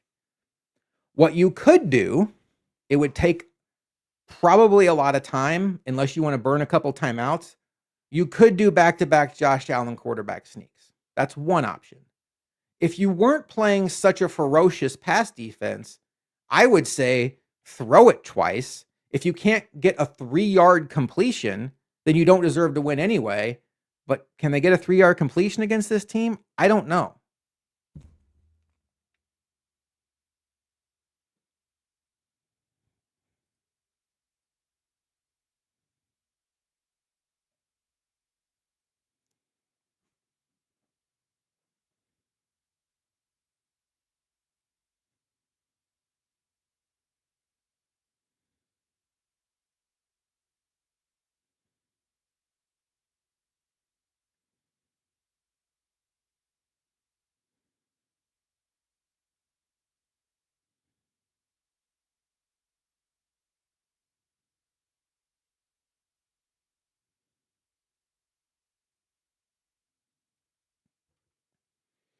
I think I'm with Costa on this one. I like this. I like the idea. Oh, wait. I grabbed Stokes' comment. I would do a design run here for Josh. I don't mind that either, Stokes. Costa says take a shot. Texans expecting draining clock or, conservative offense. I like the idea of under center play action. Can you get Palmer on a crossing route or Elijah Moore on a crossing route? Something like that. Can you give yourself enough time for it to develop? Most important 2-minute drill of the season. I mean, the one against the Ravens was pretty massive. But I hear you. In the grand scheme of things, this game is not massive for the Bills' playoff implications. It is for the division, and certainly just for you can kiss goodbye the 1 seed if they lose this game, kiss goodbye the division, and do you see this team going 4 games in a row on the road, winning the playoffs with this defense? If you do, I'll give you my number. It says 3rd and 1 on my screen. I thought it was 3rd and 3. All right. Now I really like the play action shot. If they're in shotgun, I think they're in shotgun. Oh my gosh, if Allen gets sacked here, I'm just telling you right now, I hate this. I hate the shotgun here. I cannot stand the shotgun.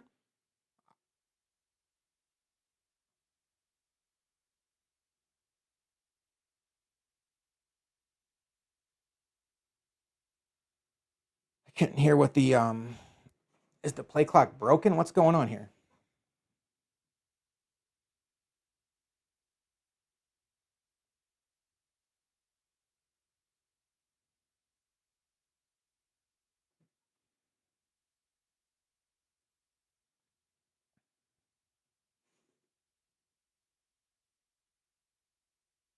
All right, well, they're going with shotgun, so we'll see what happens. Well, it was a good play to Shakir. Stokes said something. I do think we're going to get a Josh Allen designed run here at some point. They seem kind of ripe for it. Play clock is broken. Well, that makes it really tricky on Josh Allen. How the hell is he supposed to know when to snap the damn ball? Didn't this happen like back in the Trent Edwards days when the Chargers were in town in Buffalo where the power went out?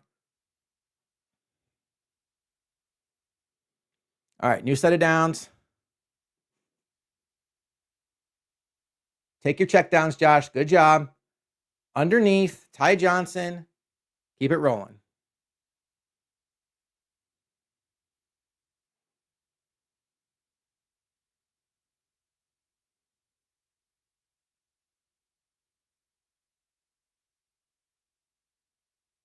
Get the first down.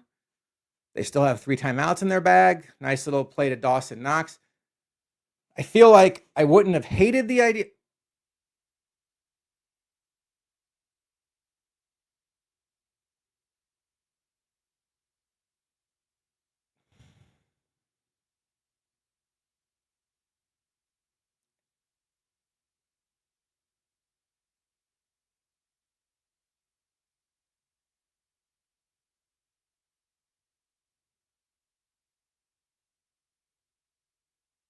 I don't mean to be quiet. The play clock situation confused me. Because it's like it came back on, but it came back on at if Torrance is hurt, get him out of the game. All right, 2nd and 10. Take your check downs here, Josh. You still got 3 timeouts. You got more than a minute left. Only have half a field to go.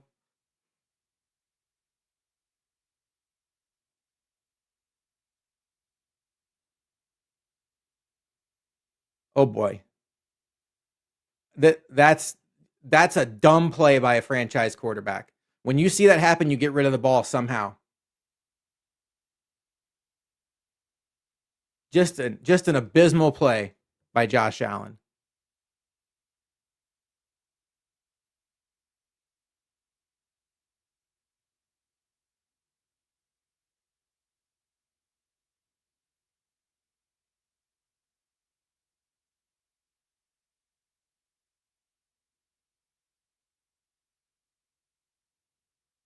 You just can't do it.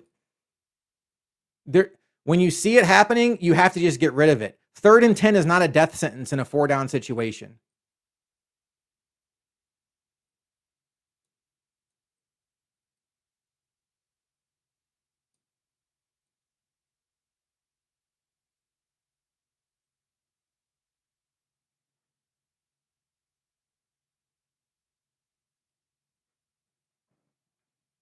Third and 20. So what you really have to do here is get close to 10 of it back now, and then you have a shot on 4th down.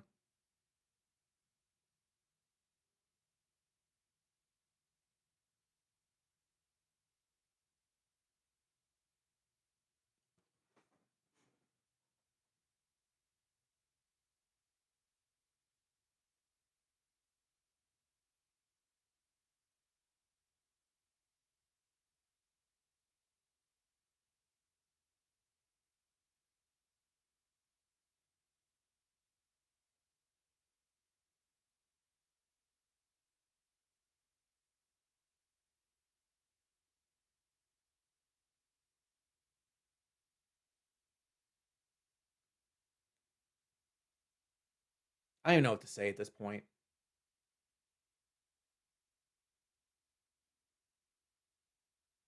Clearly a hold, but Allen again running around. Looks like he hurt his wrist on that play.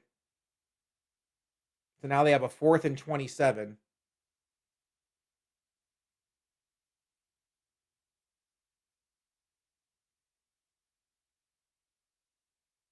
This has been a miserable experience. I'm a little surprised the Texans alignment here.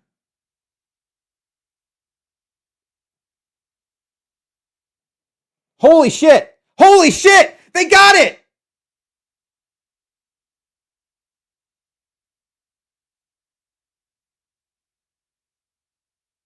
What a call!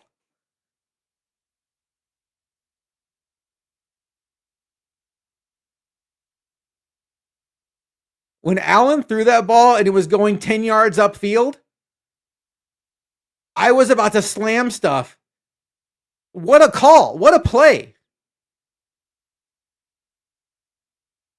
Life.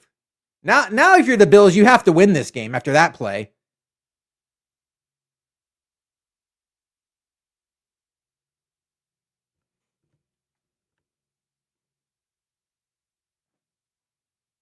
Wow.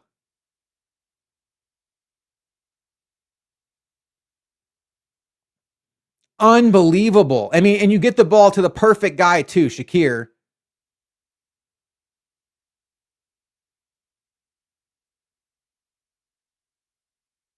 That reminds, isn't that just like the Chiefs last week or 3 weeks ago now against the Bills, where it was like 4th and 20 and they were just like, we'll go for it, and they got it? I mean, if you're the Texans right now, what are you thinking? And if you're the Bills, you just got a new lease on life.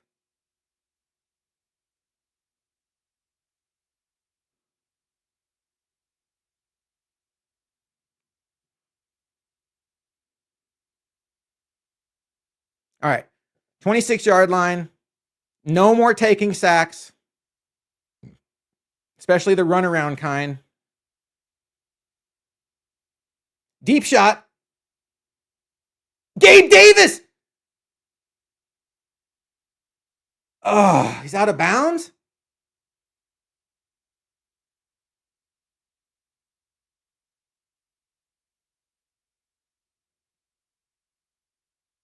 Oh, so close.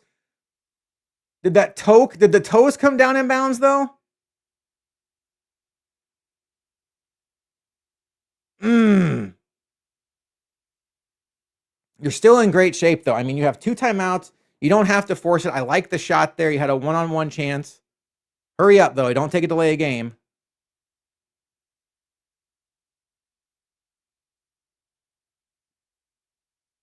All right. Go ahead and call one of your timeouts now.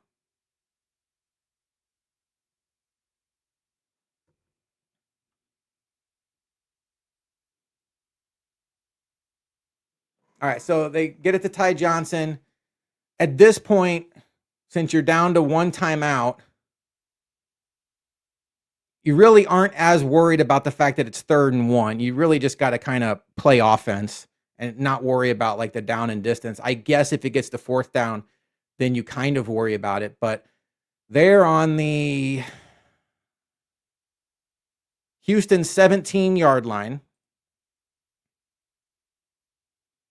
according to the box score I just checked, because of course the game isn't showing it. 17's on the 17-yard line.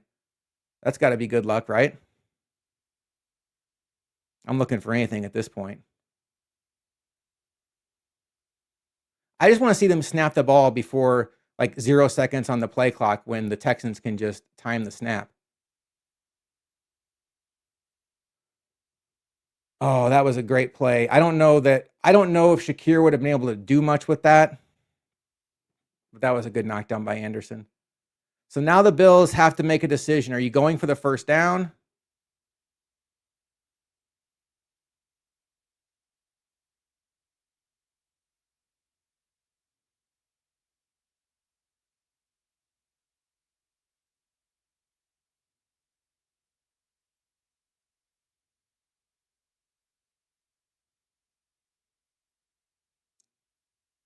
Oh my God, Dawkins.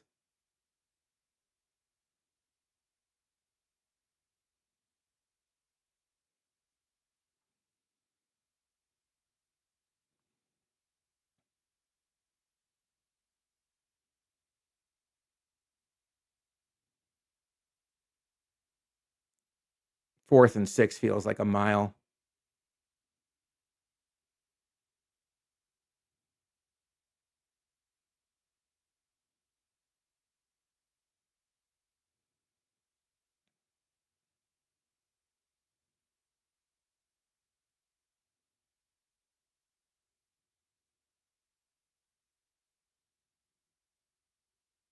There's no flags. There's people all over the field and there's no flags. There's got to be a flag. I was going to say, there's players laying on the field. There's got to be a flag.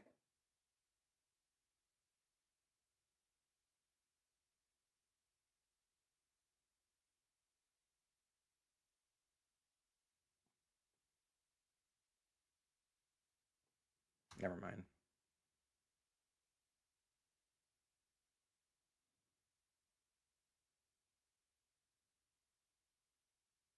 They're not a good team, folks. I don't know what else to tell you. They had a kickoff return for a touchdown. They had a hook and ladder work on 4th and 27, and they still can't win the game against Davis Mills. They're just not a good team.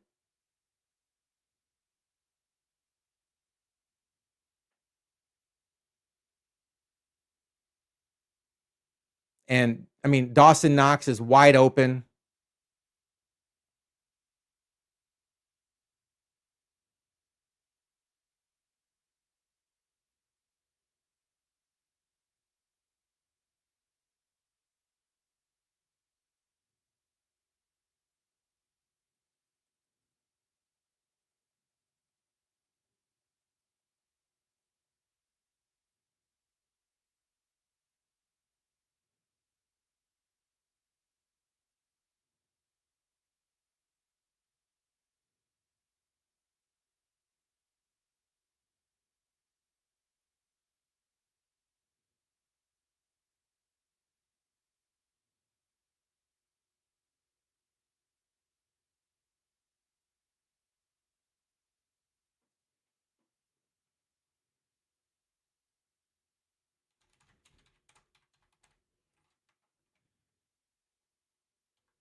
I mean, generally, yes. But the problem is, if this was well, we haven't seen the Bills look like this. So,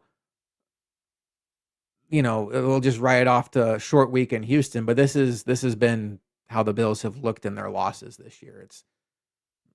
I mean, I'll say it again. They had a kickoff return for a touchdown that was very lucky. I mean, Ray Davis ran into his own guy and then ricocheted himself into the open field. They had a hook and ladder on 4th and 27 conversion that worked. They got to go against a backup quarterback, and they still lost to the Houston Texans. They're just not that good. I mean, that's the sad truth that we're all deciding how long we want to choose to hold off accepting. They're just not that good. The quarterback's excellent. He's not perfect.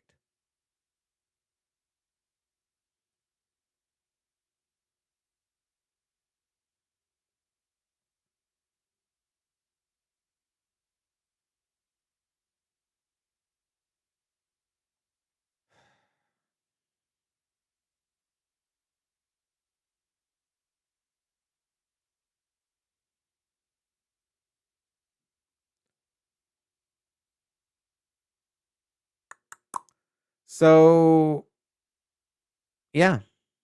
All right, final score. Bills lose to the Texans 23-19. Josh Allen on the day, man. And I have him in 2 fantasy leagues too. I wasn't even thinking about that, but let's go ahead and talk about that. Josh Allen, 24 of 34 for 253 yards, 2 interceptions, 8 sacks, quarterback rating of 67.4. James Cook, 17 for 116, 6 yards. I cannot believe how much the Bills passed in this game.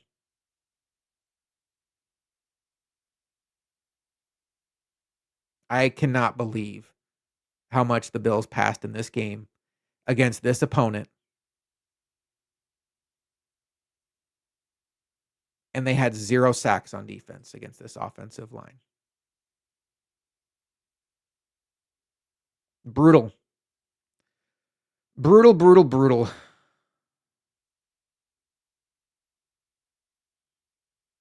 See what's going on now. Deion Dawkins is so disappointed. Yeah, I'm about over seeing Deion Dawkins like with the biggest smile on his face you've ever seen right after the Bills lose a heartbreaking game. And I'm not usually why are they yucking it up? But remember, the AFC Championship game wasn't even over. The Chiefs still had to run out the clock, and the Bills had timeouts in their pocket. And as soon as that pass falls incomplete to Kincaid, Dawkins' helmet is off, and he's hugging Chris Jones and has the biggest smile on his face. And then tonight, he's hugging Will Anderson. I mean, I hate being the person making this point because it's just it doesn't ever sound good, but it's Dawkins, you just had a false start that could have cost us the game. Be pissed. But hey, nice to see you, Will Anderson. Thanks for kicking my ass.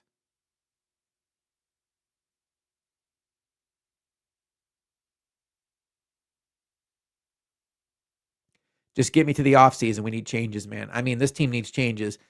I'll say the thing again. The Bills have a shot this year. They have the get in and 17 plays 4 perfect games in a row shot. It's just incredibly disappointing with a quarterback like this going into his 8th season in the league that the shot they have is you have to play perfect because we still can't put a team around you.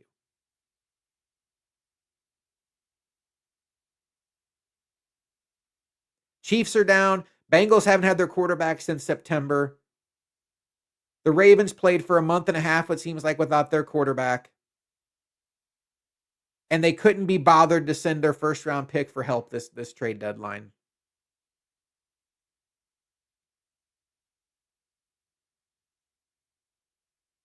But hey, I'm excited to hear the post-game press conference. It's going to be a long 10 days after that one. Front office needs a new philosophy. What doesn't make sense is they have built a team to be able to run the ball effectively against these, smaller, fast nickel defenses in 2025. And then they have built a defense that can't stop the run. So do you believe that running and stopping the run is important or isn't important? Because it's your offensive philosophy to the point where you have completely ignored weapons for this all-world quarterback that was a gift from the football gods. But then on defense, it's like anybody who's undersized and slow, come play for us. And if you can't tackle, you're going to start.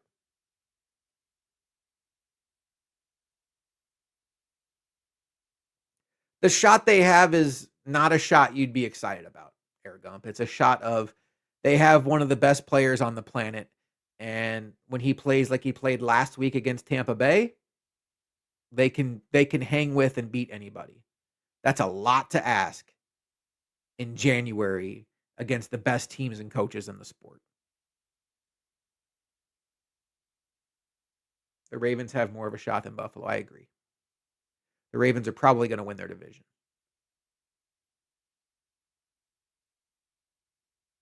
I agree. I don't even know if the Rodgers injury matters in that, Caleb. I think the Ravens were coming for the Steelers anyway. The Steelers still have to play the Bills. They got to play the Ravens twice. I think maybe if the Ravens had lost last week to the Browns, perhaps that could have helped the Steelers out. But yeah, I think the Steelers are just kind of a dead man walking as far as the AFC North goes. Where was Josh going with the ball on the last play? I tell you where he wasn't going. He wasn't going with Knox. Looked like he was going to Palmer, but it went nowhere near Palmer.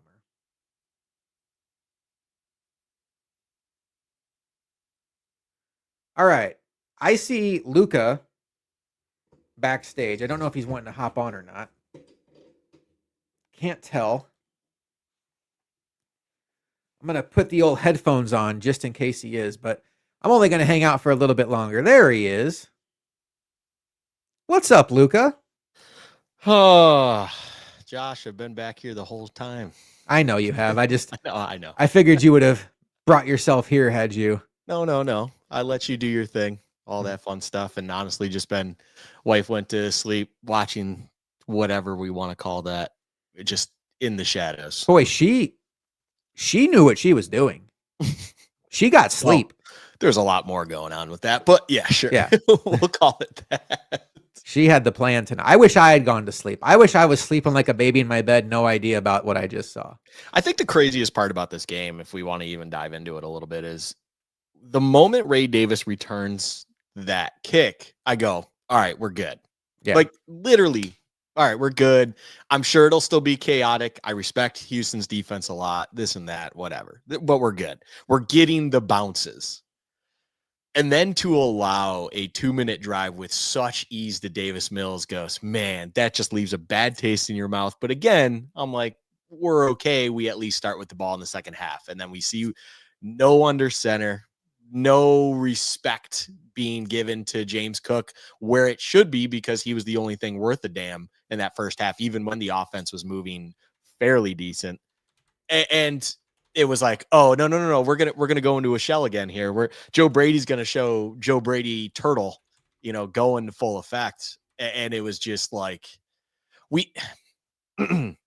there is this crazy thing that's going on with this team that we probably haven't seen at all in a McDermott era, Josh. And I'm talking even rookie year Josh Allen, anything like that.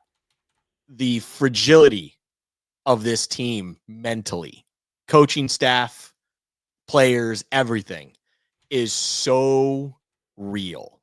And pulling from other teams and other sports I watch, you always notice the teams that end up pulling it out more than not.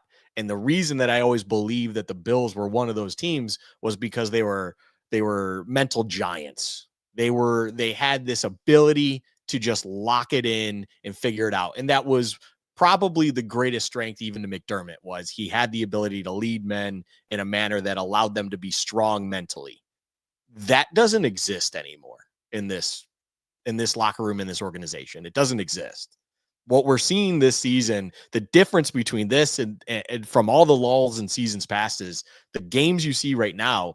This is just as much of a fault of everyone down the board because of mental issues as it is physical problems and personnel issues and things like that. It's like top to bottom, I don't believe anyone truly understands what is necessary to get the job done anymore. And there's a multitude of reasons that go into those things like personnel issues and blah, blah, blah. It's just when it starts from a recruitment and drafting and free agency situation that has been presented to McDermott and this coaching staff, which I see Costa even brings up, which is absolutely valid. You sign numerous in-house defensive players. You spend your first 5 rounds of picks on defensive players, and you actually somehow in turn have the worst defense by a mile you've had in the regime. Right.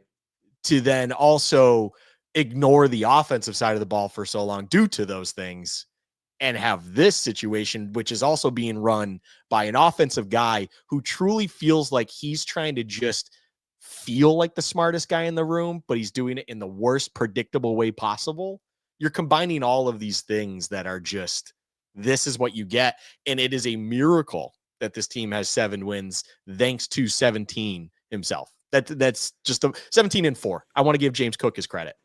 Those 2 individuals are solely responsible for 7 wins. That is crazy that we are in that space considering where this team has been for so long, and how it really shows that just a couple years of mismanaging, your roster, mismanaging your personnel and the coaching staff, not understanding and grasping and kind of band-aiding things can ultimately snowball itself into an absolutely disastrous thing.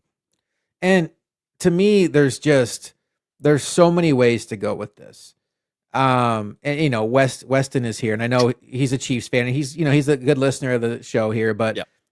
I know Chiefs fans like to equate it to Worthy, and at this point I would take Worthy over Coleman, but I'd take anybody in that class over Coleman. I would take McConkey over all of them, so I would take Neighbors over all of them. We didn't have a shot at Neighbors, but you get the idea. There's so many different ways to go with this. From the Bean standpoint and McDermott, it's this organization, like you said, made it their mission this offseason to fix the defense. They ignored wide receiver. We brought in Josh Palmer, but they spent their first 4 draft picks on defense. They brought in Joey Bosa. They brought in Michael Hoyt. They brought in Larry Ogunjobi. I already mentioned the draft picks. They paid big money to Greg Rousseau, Terrell Bernard. They kicked the can down the road again on Taron Johnson at the trade deadline, only to do nothing. They paid Matt Milano, and all those guys besides Ed Oliver were out there tonight. And there's this idea that the Bills are playing with like second and third teamers, and they're just not. And then I think about these, and the point I want to make there is, to me, I made this analogy during the live stream, Luca. It's like you have somebody who goes to the grocery store and they're spending thousands of dollars on groceries every week, and the meal still sucks. At some point, you have to either change the person buying the groceries or change the chef. You can't just keep pumping thousands of dollars into the pocket of the same person picking the groceries and expect that the chef's going to figure it out. So now it's got to fall on McDermott and Bean. My other thing is, when you see guys in 2025, Taron Johnson, Matt Milano, Tre'Davious White, Jordan Phillips, Jordan Poyer, 5 players on defense in 2025 that at one point in their lives were good players for the defense, but not in 2025. And then you compare that to what we talked about before with the New England Patriots, who had, during their run with Brady and Belichick, had a reputation for getting rid of guys quicker, almost too quickly. Like, why are you cutting Lawyer Malloy? Why are you trading Richard Seymour? Holy shit, you just traded Randy Moss. Get rid of the guy. You just got rid of Tom Brady. That one didn't work out. But get rid of the guys a year too early versus hanging on to them when they're overpaid shells of themselves. And that's where this regime has been completely mismanaged. They have completely held on to their guys for too long, and it has cost this team multiple times in multiple situations, and it was on full display tonight. Yeah, massively. It even extends beyond tonight. Like this is the reason you have seen what you are seeing throughout the entirety of the season. The reason your bright spots are a Cole Bishop or a Max Harrison. Hopefully Max Harrison's okay. Understand a concussion, head, upper body, whatever it is. I thought I read concussion, but who knows? I'm a loss right now. It's to what was going on. He's being treated for a concussion. Yeah. Thursday Night Football. I've been on the soapbox for a long time that it just needs to go because preparation there's a whole spider web of things that go into that, and health being that preparation of just the quality of sport. Blah blah blah. Regardless, I digress. The bright spots you have being Cole Bishop, Max Harrison, flashes of Dorian Strong before he was hurt. Hancock hasn't really been able to make an impact, but these younger guys is because they're the only ones that are being put in position to do anything. And Cole Bishop at least had a year under his belt to kind of learn things as he needed to in a McDermott/Babbage, although it's just a McDermott defense, which that's a whole nother topic of, do we need to move on from whatever the hell this has been for the past 8 years now. But when you have your Taron Johnsons, your Milanos, your guys like that are still being leaned on as impact guys, they're well past their prime, and you can kind of sense this writing on the wall. I mean, Josh, I go back to a conversation we had 2 years ago. 2 years ago, when we talked about an out in Milano's contract and how they needed to fully recognize that linebacker was a position they need to resource and fill for years to come at that moment in time. And then it felt like we found loose change in the couch with Terrell Bernard, which is already it's already falling apart and just becoming a disaster now that you paid him. We're still in that spot where they just didn't recognize those things and continue to try to fill those voids and are leaning on these guys. And it's like, holy shit, you're playing with a box of scraps that are starters and trying to get the same results you had from years past. And it just doesn't work. I mean, it's asinine to sit here from an outsider and recognize these things. And truly, when I try to put myself inside the front office, inside, the facility, and think about what kind of conversations they're having, I genuinely don't know if I could sit here and be honest thinking that they see it the same way we do. And they see it the same way as the general public does. And I don't want my organization to worry about what the general public thinks. But sometimes when things are so blatantly obvious that it's being smacked in your face time and time again, when every media sit down, you're being asked the same questions, that should flip a light in your head and go, maybe I'm not doing a good enough job with this. Maybe we're not getting the production we needed to, and we need to look forward and project moving forward and this and that and blah, blah, blah. Yeah, no, I mean, that it's inevitable. It's called money. The dollar always wins. I'm not fully on board with the McDermott needs to go, but I love the thought process of a true philosophical change needs to happen. And I believe McDermott isn't necessarily the absolute answer to needing to go to provide that. But let's think of it this way. McDermott needs to someone needs to remove the CEO hat from McDermott. McDermott shouldn't be the judge, jury, and executioner when it comes to coaching, positional and personnel decisions from a coaching standpoint, as well as defensive and offensive strategies. That should be gone from here. You bring in an experienced guy once again that can provide a philosophical change on both sides of the ball. You need to do something that allows McDermott to no longer have a full grasp of all of this, because this is what we've gotten now from that, where he's still just believing in what he is thinking can turn things around and get the results that he needs. And it's it's not even falling on its face. I mean, it's getting blown up like crazy on both sides. Like, I genuinely believe, and I'll kick it to you real quick, but I genuinely believe that I hate the Joe Brady situation. Costa, I know Dayball's not coming back. I would love it, but it's not happening. Joe Brady is calling plays and designing an offense with Sean McDermott in his ear. Like, I believe that Sean McDermott is steering Joe Brady. I'm not saying that he's the one calling the plays. Joe Brady is doing that, and Joe Brady's the one that's coming up with the game plan and running it by McDermott. But it's influenced by what McDermott wants from a philosophical level and a game plan level. It's like, this is how I think, me speaking as McDermott, this is how I believe we can manage this game, how we can control this game, how we can get out of here with a win. And McDermott's just not seeing the field right. He's not understanding what he has on the defensive side of the ball. He's not understanding what he has on the offensive side of the ball. And he doesn't get what the hell is happening around him when it comes to a lack of skill. And he's shrouded by whatever arrogance and or just ignorance that he has to all of that. And Joe Brady absolutely is a problem right now, but McDermott has just as much influence to all of this, I do believe, where moving forward, this is not going to be an in-season thing, but moving forward after the season, from the absolute top, it needs to be understood that McDermott has lost that right. He can still be the guy because I don't believe there's many options at this moment in time where the grass is greener on the other side. But McDermott has lost the ability and right to truly be that CEO level control of all operations at this moment in time, because what you have out there right now is an absolute end product of that for years now.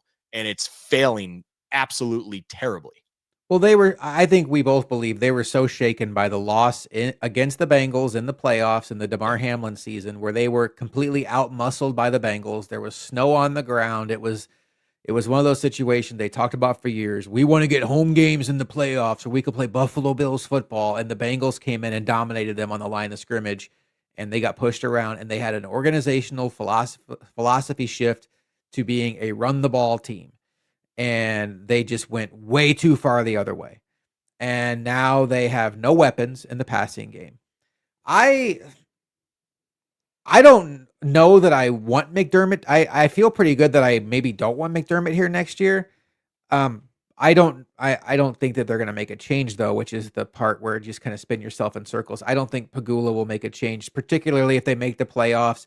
And then, like, even if they get in the playoffs and they get a favorable matchup round one, or they play the Colts and Danny Dimes just has like a shitty game and they win, and it's like, hey, we made it to the second round again. We just had too many injuries. Let me go back to the draft and draft like 3 or 4 D linemen. But my question is, what edge does McDermott give you? Because when I watch the 49ers play, okay, like Mac Jones is starting for Brock Purdy. They've been without Brandon Ayuk all season. They lose George Kittle, and they're still out there beating the Rams in LA.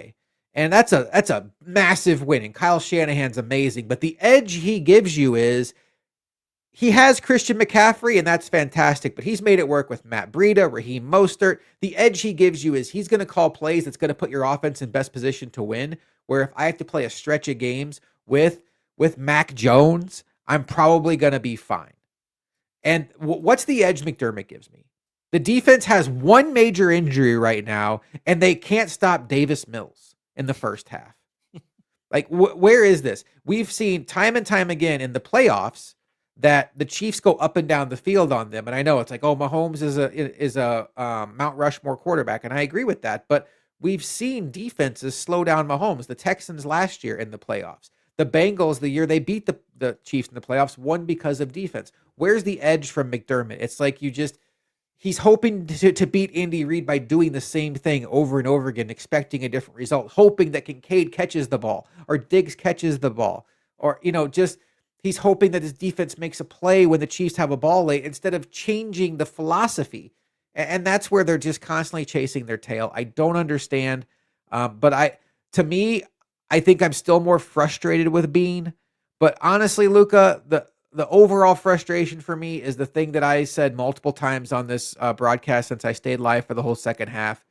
It is criminal that we are in year 8 of Josh Allen, this gift from the football gods who's going to wind up in the Hall of Fame. He's going to go down as the best quarterback in franchise history. That it's year 8, and the only path this team with their roster build in year 8 has to a Super Bowl this year is if Josh Allen plays spot-free, perfect Superman football for 4 games straight. Because you can't rely on the defense. I guess you could rely on a game of James Cook, but there's no difference makers in the passing game. Maybe Kincaid comes back. It's going to have to be the Bucks game script 4 games in a row, or else this team is going to be out of here. And it's just a shame that in year 8, they don't have a counterpunch. It's still Josh, go be perfect. Look, when it comes to this season forecast, it truly is that. It's going to take a miracle run thanks to 17 in order to get anything out of this. And it's not feasible. It's not expected. No one would bet on it. I wouldn't bet on it. It's just there. You saw tonight, and you saw in Atlanta, and you saw against the Patriots, even where it just takes one step in the wrong direction for it to all fall apart. And then from there, you're not going to get that. And your defense, as you said, can't do it. I mean, I saw you even call it out. I just laughed that we're getting performances in games like this where your defense, the game script between Atlanta and this one were identical. And your defense, can't stop a nosebleed, can't figure it out in the first half. Anything is available. Honestly, I laughed the opening drive, I think it was for the Texans. They get all the way down the field, 1st and goal. They get stuffed on a shotgun run to Chubb, so they decide to give up on it. And because of that, they couldn't score after 2 passing plays and kick the field goal. I'm like, thank you. Because if you ran it on 2nd down, 78% chance it's a touchdown. Like it's just, that's how I feel about the Bills defense. But then in the second half, defense, for lucky reasons, just finally just overcommitting to things, whatever you want to call it, start to manage things and lock it down a little bit. And this offense, man, between Allen not trusting anything, the offensive line not being able to do anything, which Texans offense or defensive line is, especially on the edge, of course, is just a wild thing to watch. They are impressive, but they just can't do anything. And that's where you need at least some sort of next level play caller to recognize these things in live time and have answers, or, just have the personnel or have a dog on that team outside of your running back that can threaten from both phases. So you have this dog of a running back, but you need that dog out wide, in some capacity that makes a defense be honest to anything. And on top of it, don't be predictable with it all. And the predictability part of this is truly why I believe you see what we saw in the second half, where I laughed. So that last series, Josh, I watched after that 1st down, then a full substitution happens. And I thought the producers of Amazon did this perfectly because you could see it in live time, things happening. We sub on 13 personnel plus Tyrell Shavers. And you can instantly see the defensive coordinator for the Texans start screaming something. He recognizes what's happening as a substitution package, and he screams it. And if I had to be a betting man on this, it was probably fucking bottle the run down, or, just run commit, or crash the middle, or, just absolutely bite hard inside, like whatever it is, just absolutely collapse the middle. He recognized that the personnel 98% of the time was going to be running. And that happens throughout an entirety of a game. It is crazy that you just have all of these things happening at the same time. And yet we're probably going to hear from these press conferences, Josh, and what the season is going to be is just cliches, and we got to figure it out. We got to be better. Josh is going to tell you he has to be better, which after tonight, he absolutely does need to. I mean, I laughed at that final play where he's still trying to fit it into Palmer, even though the offensive pass interference that was clear as day opened up his tight end on a design that feels like that was the first read anyways. So Josh was just going, off script and trying to just make a better play when it wasn't there in the first place. Just everything was going wrong, and we're just going to hear the same old BS. The wheels are going to be spinning. This season is just going to be, if a miracle happens, great. There is that sick part of me that is you want success. You always want to win. But there's that sick part of me that is almost going to be okay for them to finally deal with the failure of what this is. And I don't want to see them kind of Josh Allen carry them through, 2 rounds of the playoffs, 1 round of the playoff. It's just like you need to accept the failure of what you've done when you're Brandon Beane and Sean McDermott. This needs to be that. And this, in also, I brought it up on a previous recording, Josh. Once again, this continues to be that season that feels like the aftershock effect, and actually the true effect of what they did 2 off seasons ago.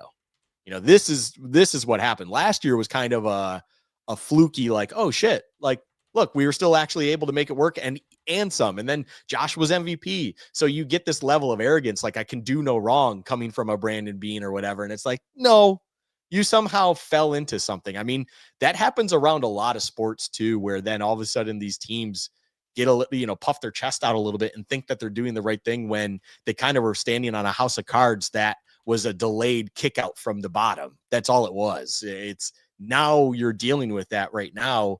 They will most likely make the playoffs barring a historic collapse, but this is just, they need to, for the first time in an Allen era, for the most part, they need to have failure slap them in the face and hard decisions and questions to be there this offseason coming up. It's accept it for what it is. This is just an absolute failure of a season, all things considered. And it was and it starts from a mismanagement at the top.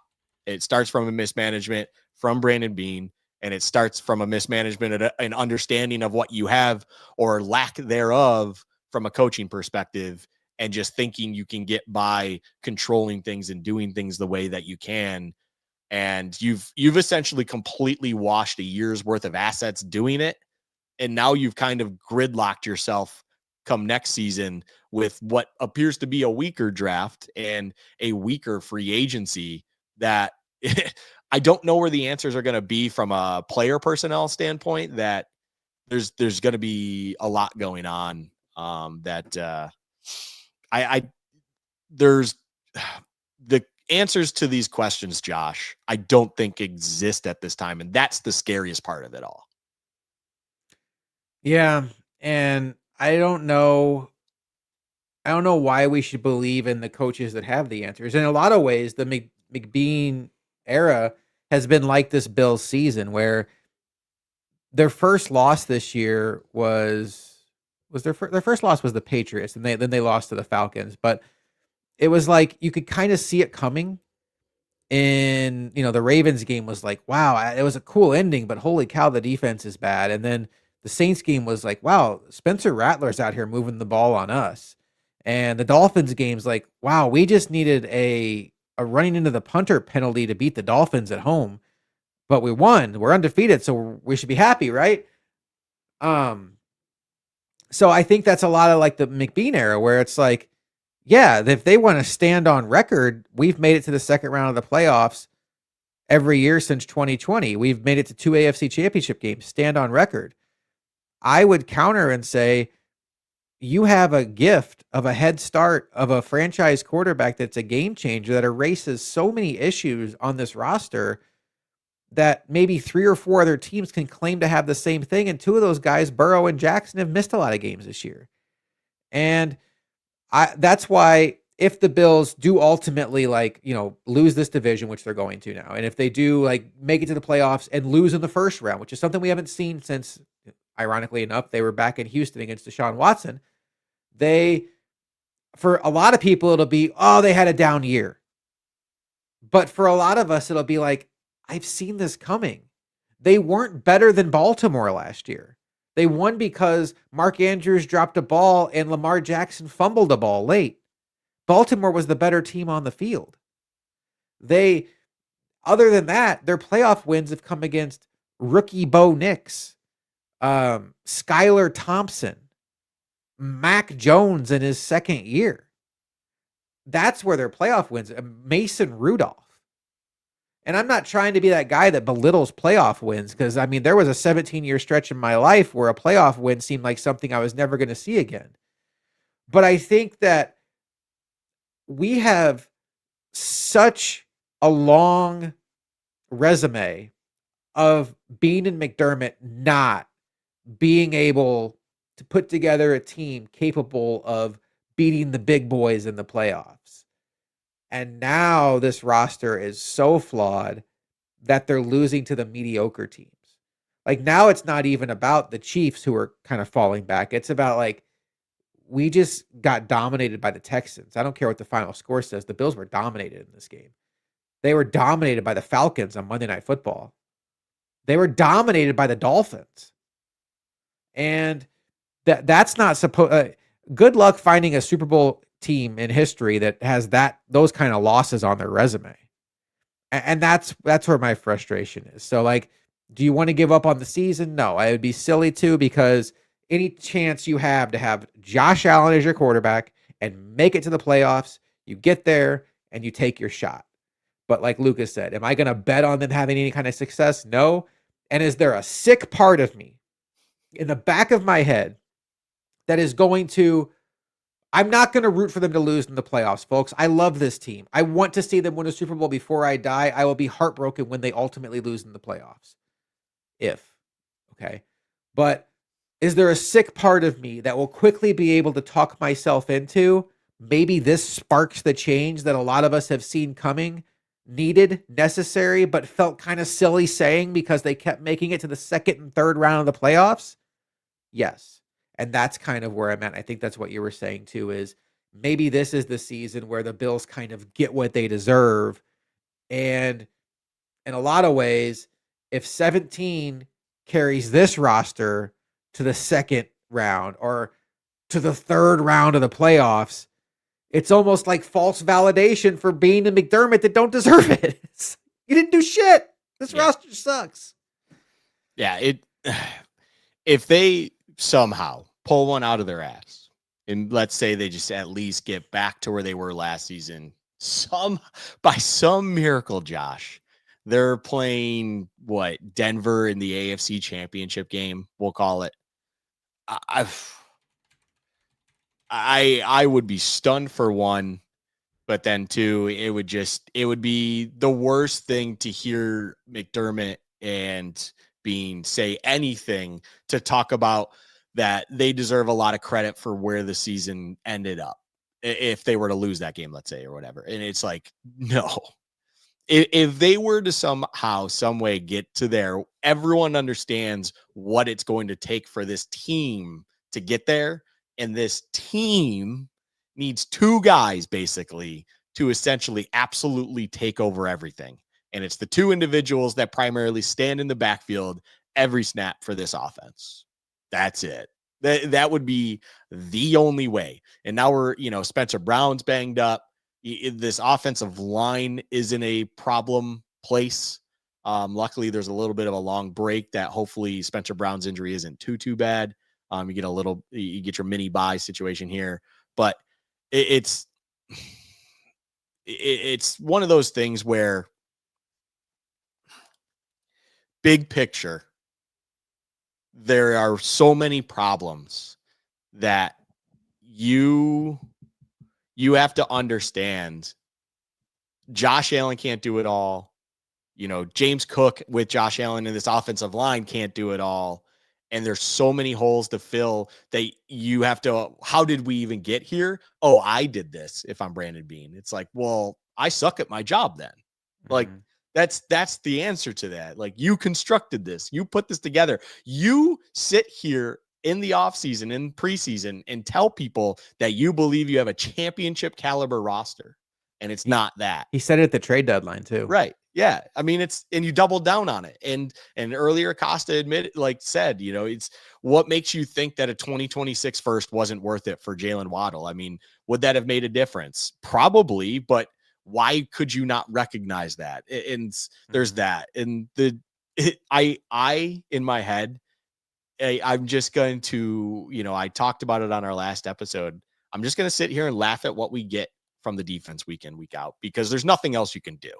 This is the reality from it in that perspective. Tonight's defensive performance, whether you like it or not, was actually average to above average for how the season has gone.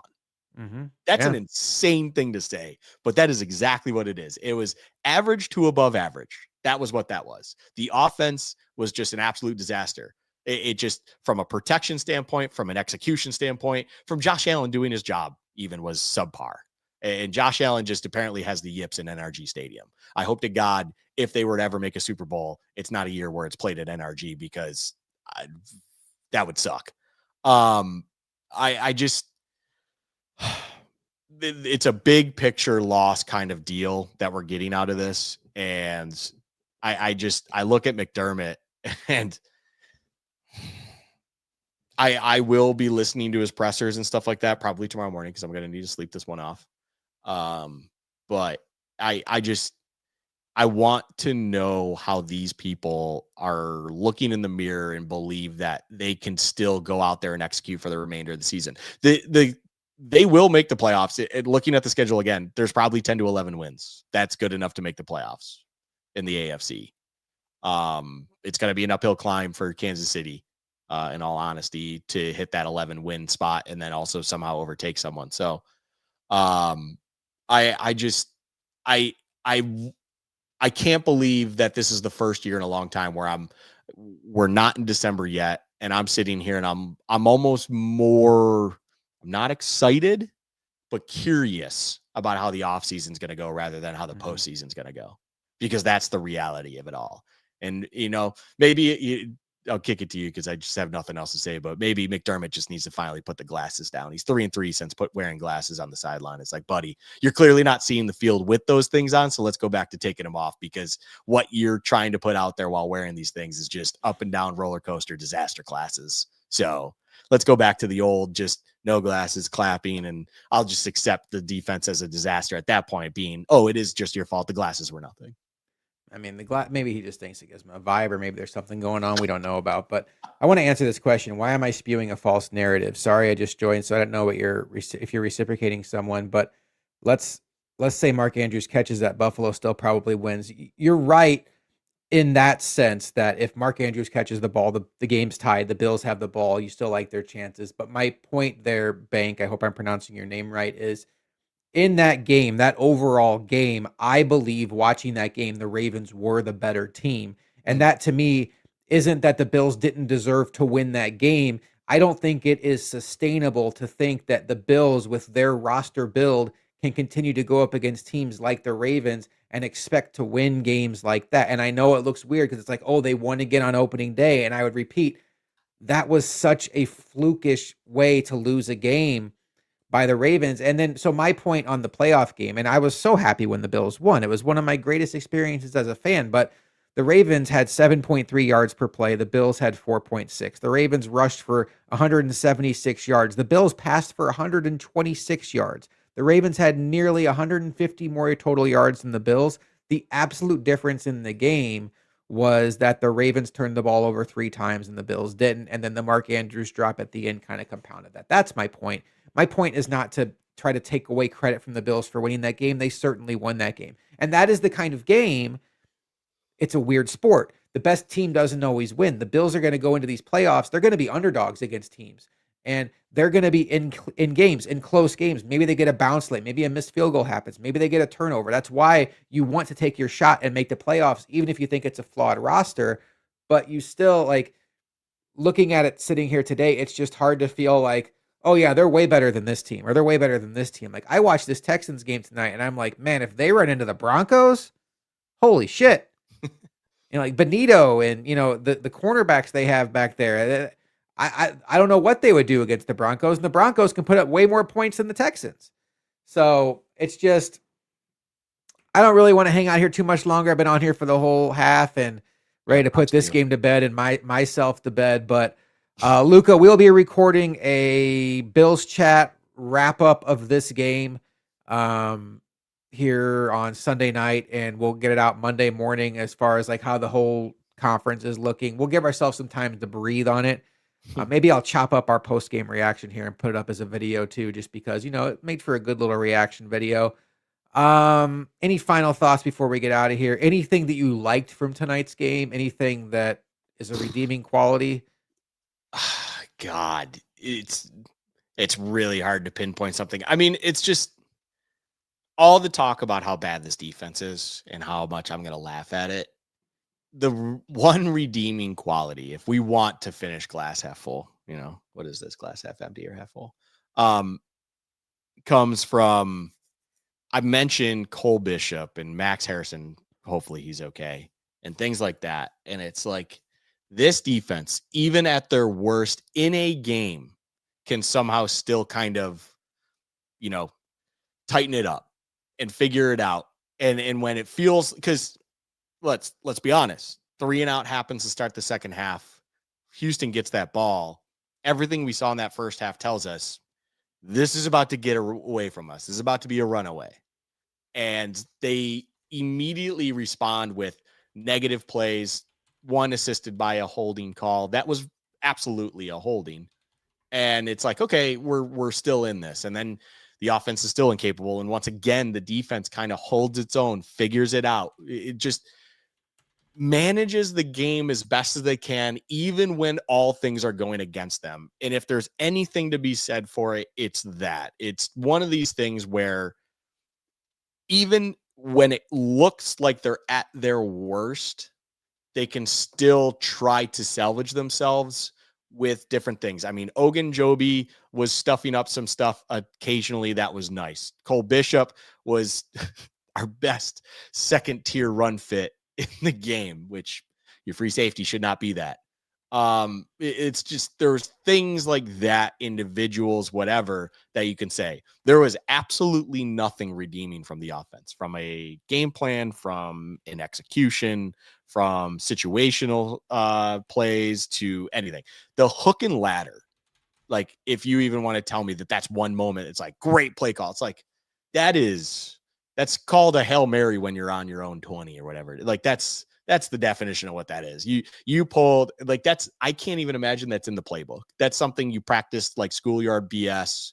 Hey, if there's a moment where we can pull this out, let's, two guys, and in this case, Palmer and Shakir, try to get on the same page with crossing routes that allow you to execute a hook and ladder to see what you can get out of it. Because if the hook and ladder doesn't work, mind you, no one's going to look back and be like, how ridiculous of a play call it is. You go, well, they tried something crazy on a 4th and 27 or 28 or whatever it was. Like, you don't exactly have scripted plays for that. So there was no redeeming qualities from offense. And that's the most concerning part, because it's just, at the end of the day, with this team, you want your best player to be at least in a good situation. And when I'm sitting here telling you if there's anything to pull from a bad game, it's that the defense can, at least in their worst situation, hold on for dear life and try to help when it's all going against them.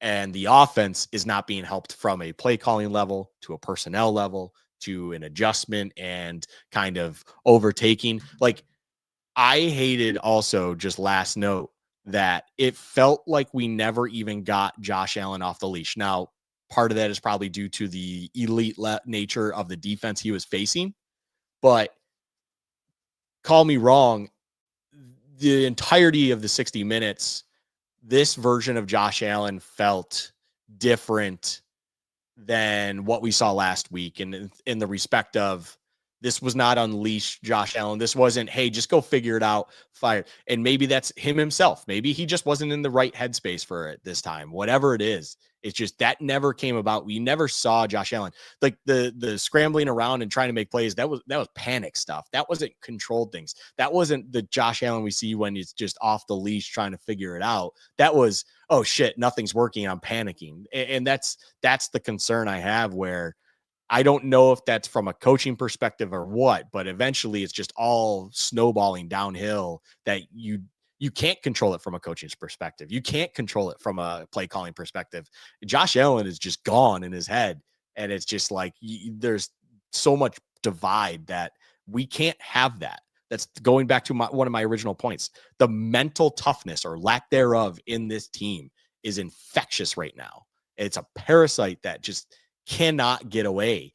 And that is ultimately the downfall and the creation of the inconsistencies that we're seeing. And there is absolutely no solution to that. So, or at least it doesn't appear it. It feels like, Josh, this team needs an ayahuasca trip. This team needs something that just resets its entire mental fortitude to get it back into a centered and focused area, because it needs it fast, because you're just going to live this roller coaster all the way through the death in a wild card game or whatever it is. And the redeeming qualities that even come from a game like this aren't even worth a shit, because at the end of the day, the goal that this team should have with Josh Allen leading the way is championships. And they're so far off of it that it's just impossible to imagine that it's capable of happening this season and for the foreseeable future, to be quite honest. They need a lot, and they got to figure out a way to get it. And I'm not sure where it's going to come from. They're going to have to draft better. They're going to have to use their free agent resources significantly better. Can no longer afford to be throwing money away on players like Curtis Samuel and Joshua Palmer, who was a big zero again tonight. Surprise, surprise. This team, re-signing players to deals, and some of these deals are not super massive. Like Bernard is not a massive deal. They can get out of it if they wanted to, but there's been some mismanagement along the way, and it is what it is. Like, this is where they're at. They're a wild card team. They've earned every bit of their 7-4 record. And I would beg all of you not to focus too much on the last play of the game where Knox is running wide open and be like, Knox would have caught that and ran in for a touchdown, folks. That play would have come back so fast with the flags on the field. Knox was wide open because I think it was Palmer or somebody, just Gabe Davis. Gabe Davis just ran right into the person running with Knox. So that play would have come back and you'd be looking at a 4th and 15. Maybe the Bills convert it, but it wasn't like Josh Allen's bad read there. I don't know why he went to Palmer, but that play was dead because of the Gabe Davis penalty. It was dead because of the Deion Dawkins false start. It was just, everybody had their turns tonight, taking turns, and 17 was part of the problem. All right, Luca, we're going to take our turns to turn this game off and let it marinate for a weekend or so. Boy, these Thursday night games, we haven't had one in a while where the Bills lose, but man, it's just a lot longer. You got to wait. Like, it's going to be Thanksgiving and the Bills will have not played another game yet. And yep, sucks, but hey, what can you do? The Bills are 7-4. They're still very much in a playoff spot. They're 88% chance to make the playoffs. I guess go Bengals or whatever at this point in time. I'm kind of giving up on the AFC East personally. But Luca and I'll be back on Monday for Bills Chat Podcast. We are still discussing this upcoming week, with it being a holiday week. What's it going to look like for Bills Chat Live? Luca and I got to talk about that because Thanksgiving and all that stuff, but we will see. And then next week, Luca, right back in action. Bills, Steelers next Sunday. So I'll be there for the halftime show and then another doozy of a post-game show, hopefully with a victory to talk about. That'd be nice. All right. Well, the Bills fall to 7-4 to Davis Mills and the Houston Texans. I am Josh McCarty. He is Luca, and we will talk to you next time